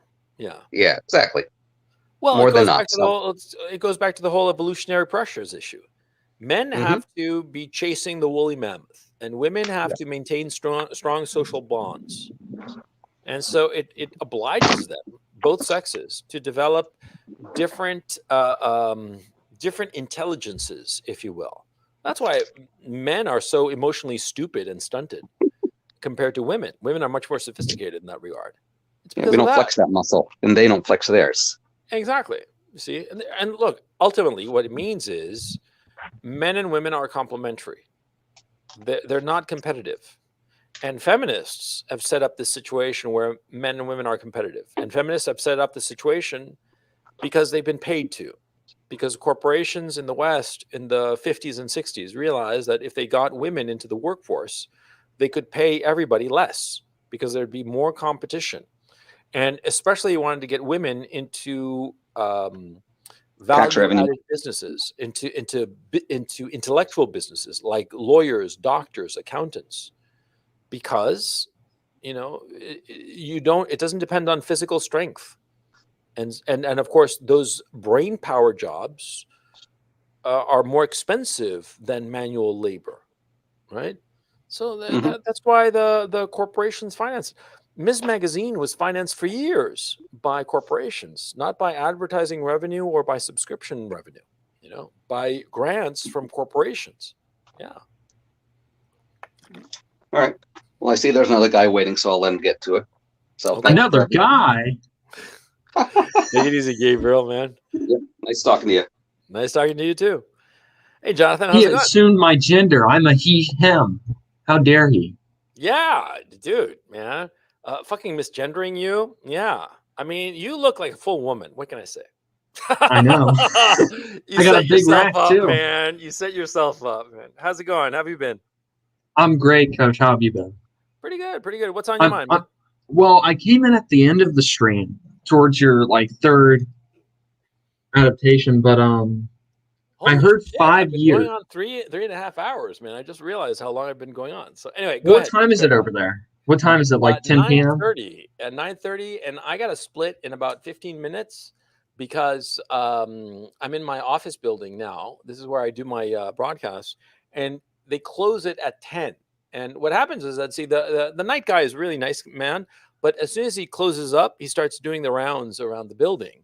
And so, I got to wait around for half an hour until he winds up going back to the front desk because he locks the doors, of course, and he locks them, and I can't unlock them. And so, I kind of like wait around for half an hour. So I have to be out of here. I have to be downstairs by 10 or else I'm fucked. So anyway, what's on your mind, man? Tell me. Yeah, I heard 5 years till everything goes tits up. Yeah. And I was thinking about this last week. Armageddon, yay. Yeah, everything's going to catch on fire. Yeah. But it'll be like the Waco siege times 20. That's what it'll be like. Oh, much worse. Much worse. Yeah. But I feel that if we have 5 years, that means we have 3, realistically. Saying as in time to prep as an individual. Have you seen that meme of these 2 waves and Godzilla coming up behind them? And the first wave is marked 2020, and the second wave is marked 2021, and the Godzilla is marked 2022. It's basically it. Okay. I can't say I've seen it, but that's what's happening. And 2019 was a great year for me. I had everything lined up. I was with this one Jewish girl. Kind of regret that in retrospect, but besides that, Why do you reject that? Why do you? Well, I'm not Jewish, and kind of personally it goes against my views. But I had Tool came out with a new album. Neil Peart didn't die yet. It was pretty good. I was really getting heavily in the rush, but 2019 was the golden year. Yeah, that was the year. Retrospectively, it'll be seen as the peak of our civilization. Yeah. Yeah, pretty much. completely. And what the gentleman was saying before about us knowing the truth, it's never going to be known. It's always going to be put under the rug. Nobody's going to say anything. It's going to be kept quiet because so many people are dying. You know, I go to this Greek restaurant where I work down the street, and the lady took 2 shots, and she was literally clammy and shaking at the seat. She's the manager there. I spoke with her because I know her, and she said, "Yeah, I took the second Pfizer shot 3 months ago," and it's like, yeah. Okay, this is a word to the wise, and anybody who is listening. How many people are listening at this point? Wow, 1,800. Okay, so Oh, I'll tell you guys. geez. Yeah, I'll tell you guys right now. You guys should listen to Alex Berenson on Substacks. Alex Berenson, Berenson. Alex Berenson. He's on Substack. He used to work for the New York Times. He was the health and science reporter, and he split. I forget if he got fired or he left, but he just thought that they were full of shit. And he's a very capable journalist. Okay. I hate to say this, but I hate to say this expression, but he's like one of the good guys in the sense that he tries to show you what's actually going on. And one of the things that he's been noticing, and he's been talking about it, is the overall death rate. It's really high. And the numbers, because see, bottom line, you can manipulate a lot of statistics in a lot of different directions, but the total death rate, you can't really manipulate that. Okay. Because you can't fake that people are alive, and you certainly know when they're dead. Okay. I mean, there's a body. And more to the point, there are a lot of ways to confirm the number of dead people, because tax rolls, medical care rolls, a whole bunch of different statistical information depends on knowing exactly the number of people who are alive and the number of people who are dead. Okay, and so it's very easy to get those numbers and have them confirmed. And he has been following those numbers. And in the UK, the death rate is double the norm. And in Germany, it's also rising precipitously. And the US, it's a little harder because it's divvied up in 50 states, but the numbers coming in are not looking good. And so the number of dead people is not making sense. And it's not an issue that COVID from last year to this year. No. It's something else. Whether it's the vaccine or something else, we won't know for sure. But what we do know at this time is that the absolute number of dead people is remarkably high, and it's not accounted for by COVID. It's all deaths. Okay. And so it'll take a while, a good 6 months to a year more to figure out what's what, but he's on top of that. So I would recommend that you follow him on Substack. I'm completely unaffiliated. His success does not affect me positively or negatively in any way whatsoever. I'm just telling you so that you have a science guy, a science reporter who's following this and whose judgment you can trust and whose veracity, which is the most important, you can definitely trust. Yeah, I wrote down his name. Yeah, the 5 years, and then are you doing the podcast thing you talked about on Telegram, or like some sort of like you'll have guests on and have like a live stream type thing, or? I haven't made up my mind. I haven't made up my mind. I know that I'll be coming back to YouTube, but I'm not clear yet. And I don't want to spoil the surprise. So yeah, you guys will just have to wait. Yeah. Anything else, man? Yeah. Did you do a Henry Kissinger webinar a while back? Not yet. Okay. You should do it. You should do it. I like Henry Kissinger. He's kind of a character, but he's one of the guys who I disagree with on some views, and I do like him. He's on the leveling scale for me. And if you listen to the Nixon tapes, that guy was a fucking backstabber. Like Nixon even talked about him. He said, "We got to watch out for Kissinger. He keeps on pushing his way in," and it's like, yep.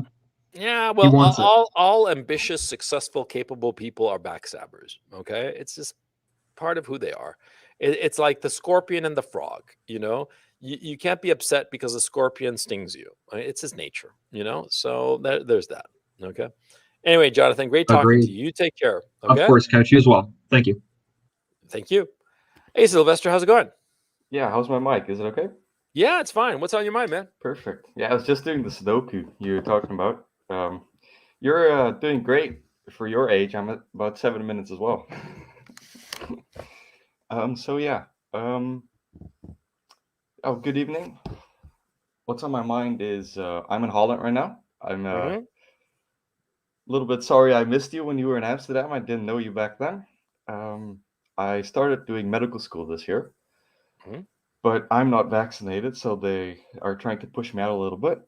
And when I'm walking through the hospital corridors and I see these scrawny doctors in their labs being told what to do, I'm like, man, I can't take that. So I'm trying to get a remote job and come over to Ukraine because I'm sick of the lockdowns here. Do you think Kharkov would be a decent place for me as a 20-year-old to be? And Any place is a decent place if you're a 20-year-old, okay? Because ultimately, it doesn't matter where you go. You can go to some shithole in Africa. You can go to Kharkov. You can go to anywhere. And the thing is, see, at your age, as a 20-year-old, what you want to do is gain experience. It doesn't even matter what the experience is. When I was 20, I was working as an English teacher in Chile, teaching English as a foreign language. I've said this many times before, and it was one of the greatest experiences of my life because I learned so much about dealing with people, managing people, and public speaking, and all kinds of other skills that have served me so well. When I was 20 years old, before I started, when I was 19, that's when I started teaching English. Before that, I was lousy at public speaking. I couldn't. Okay. I didn't know how to manage people in the sense of directing them to do this, do that, listen to me as I tell you XYZ. I didn't know how to do that. Okay. And it was only as an English teacher that I learned those skills. And the fact is, I worked as an English teacher for 3 years. And not only did it teach me public speaking, it taught me, how to manage people. It taught me how to really manipulate the English language a lot better, which was really determinant insofar as my writing career. Because by the sheer effort of teaching English, I had to master grammar, syntax, and everything about the English language. And they always tell you that when you want to learn something, teach it, because that's when you really learn something. When you teach that thing, that subject, whatsoever that subject may be. And so anyway, the point I'm trying to tell you is that, see, when you're 20, you don't have any responsibilities. And so what you should be doing is gathering experience and doing something where you're going to have a lot of different experiences. Okay. And traveling is a great way to do that. There's this crazy kid, Lord Miles Rutledge. Have you heard of him? Oh yeah, I know him. Yeah. Yeah, he's great. That crazy fuck is going all over the place doing all kinds of crazy shit, right? Oh, he's a That's legend. the kind of life you should be living. It's just going to different places and having shit happen to you and getting into adventures. Look, bottom line, nothing much is going to happen to you so long as you take some simple elementary precautions, okay?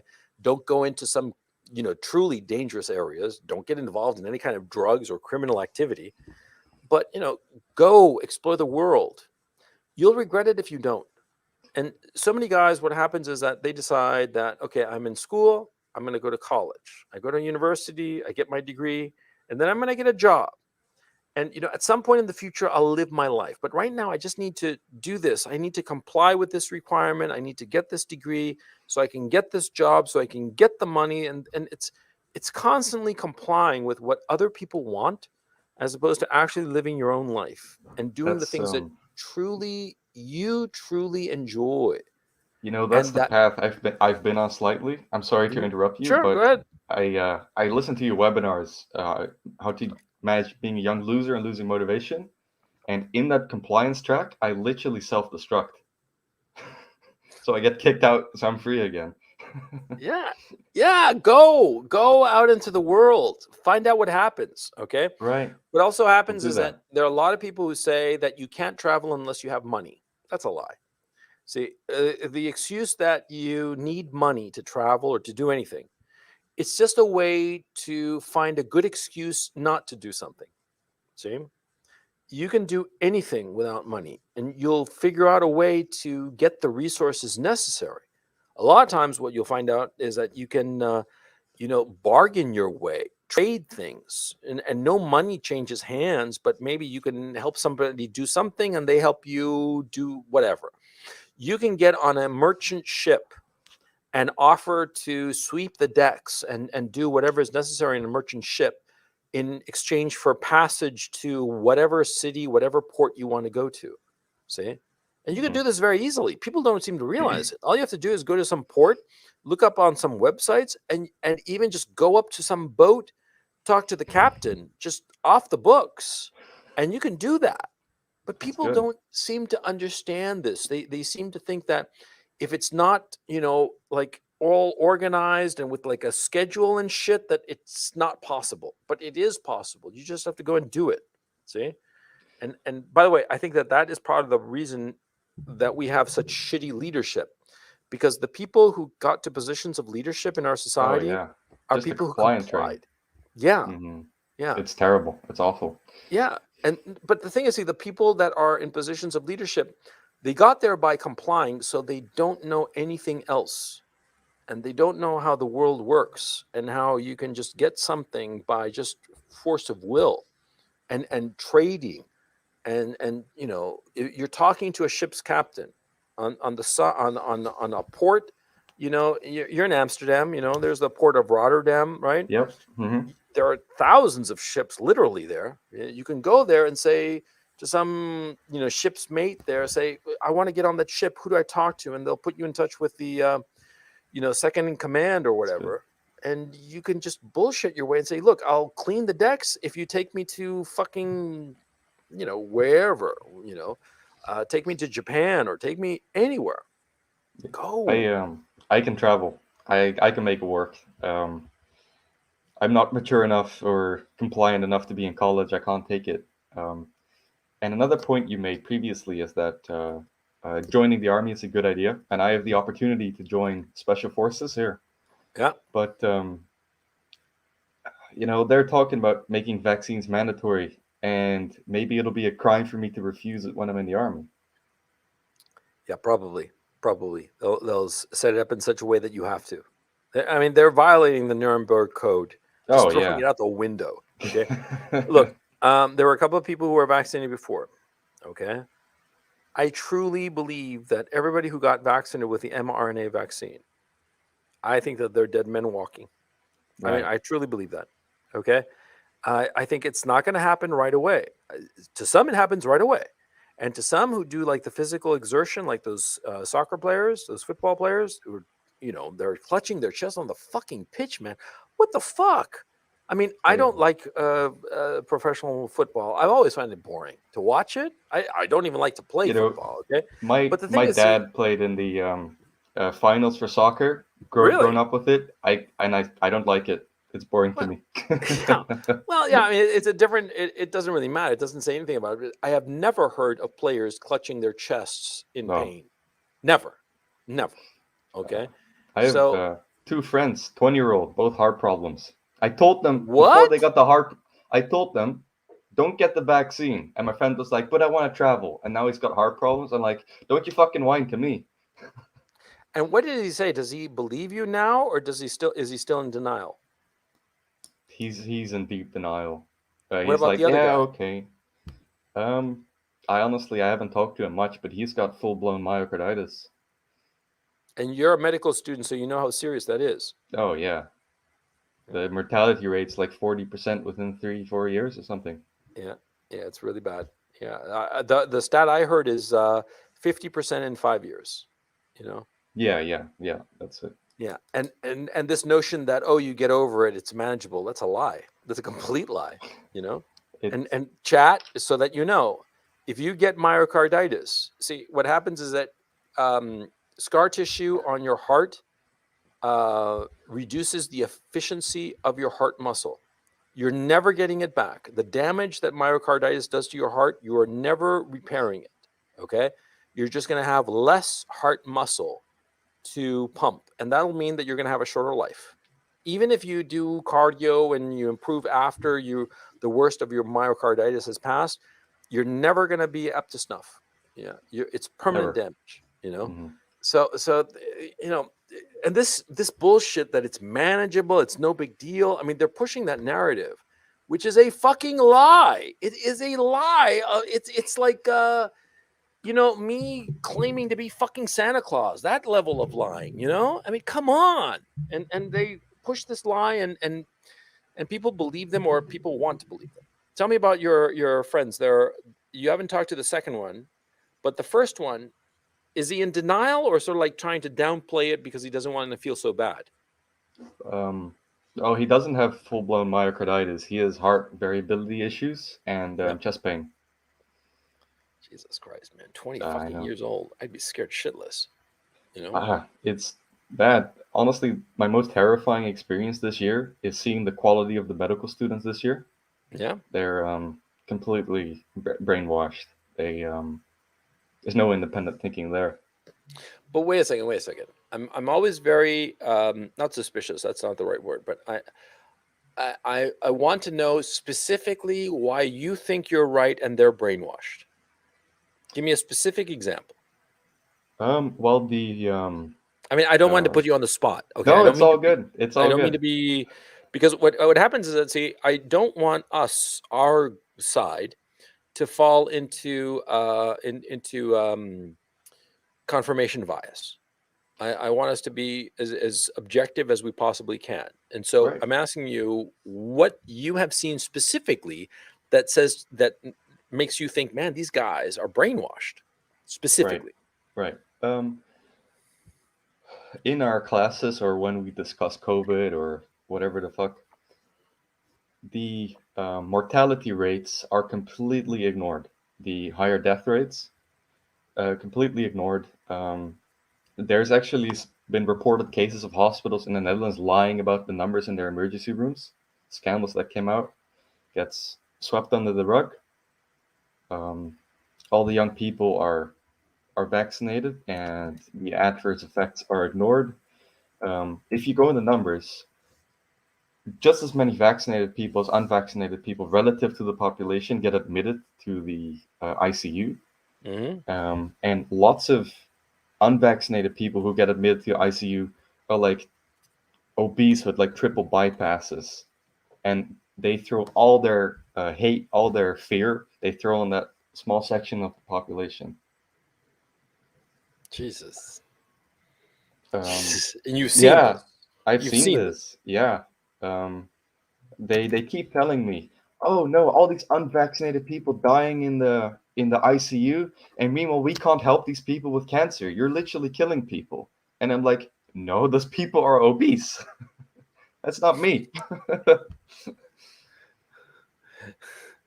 And it's pretty funny. No, it's sad. It's because it's terribly sad. And we're going to look back on this period as just extraordinary. Anyway, Sylvester, great having you on. Thank you very much. Too. You and too. I hope to catch you again next time. Okay. Got you. Have a nice evening. You too. Okay, boys and girls, I'm going to end the webinar with a final thought, and I want to emphasize this because I said it a few times during the presentation, but it's important to emphasize this. See, the people who are on the opposite side of any division, whatsoever that division may be, they have their reasons, and you have to understand those reasons. It's the most important thing. And insofar as the people who were trustfuls, as I've called them in the presentation, they just want to have a regular life and they don't want to think too much. See, because being conscious, being awake, it's hard, especially because a lot of times you come across things that you don't really want to face. For instance, a couple of people who were there were mentioning how they knew other people. Sylvester was saying how he knew somebody who had myocarditis, was like, oh, I don't know, and kind of like in denial. Well, see, most people don't want to face reality. They don't want to face their own mortality. They don't want to face the fact that they might have made a horrible decision. See, very few men can face up to and own a bad decision that they have made. Very few. Most men will come up with excuses, will look away, will pretend that it's not happening. This is the normal state of affairs. And don't give me this bullshit that it's the other guy who does that and that you'd never do that. That's a lie. You and I both know it because I have, on many occasions, refused to accept that I made a bad decision and pretended that everything was going to be hunky-dory when I knew I'd made a horrible decision and things were going to get fucked. Okay? And I know that you have too, not because I know your personal history, but because I know that you're a person, you're a guy, and we all fuck up. We all fuck up. And so telling people that, "Ooh, I told you so," it serves no purpose. It serves no purpose, excuse me. It serves no purpose, and what you should do instead is to try to be compassionate, especially to those people who are tentatively trying to express the fact that they know that they made the wrong call. And you're going to come across such people, and they're going to slowly try to admit that they're wrong. Don't be dumb and act like an asshole and say, "Oh, I told you so." No, don't do that. When somebody is working up the courage to admit that they're wrong, they need help and support.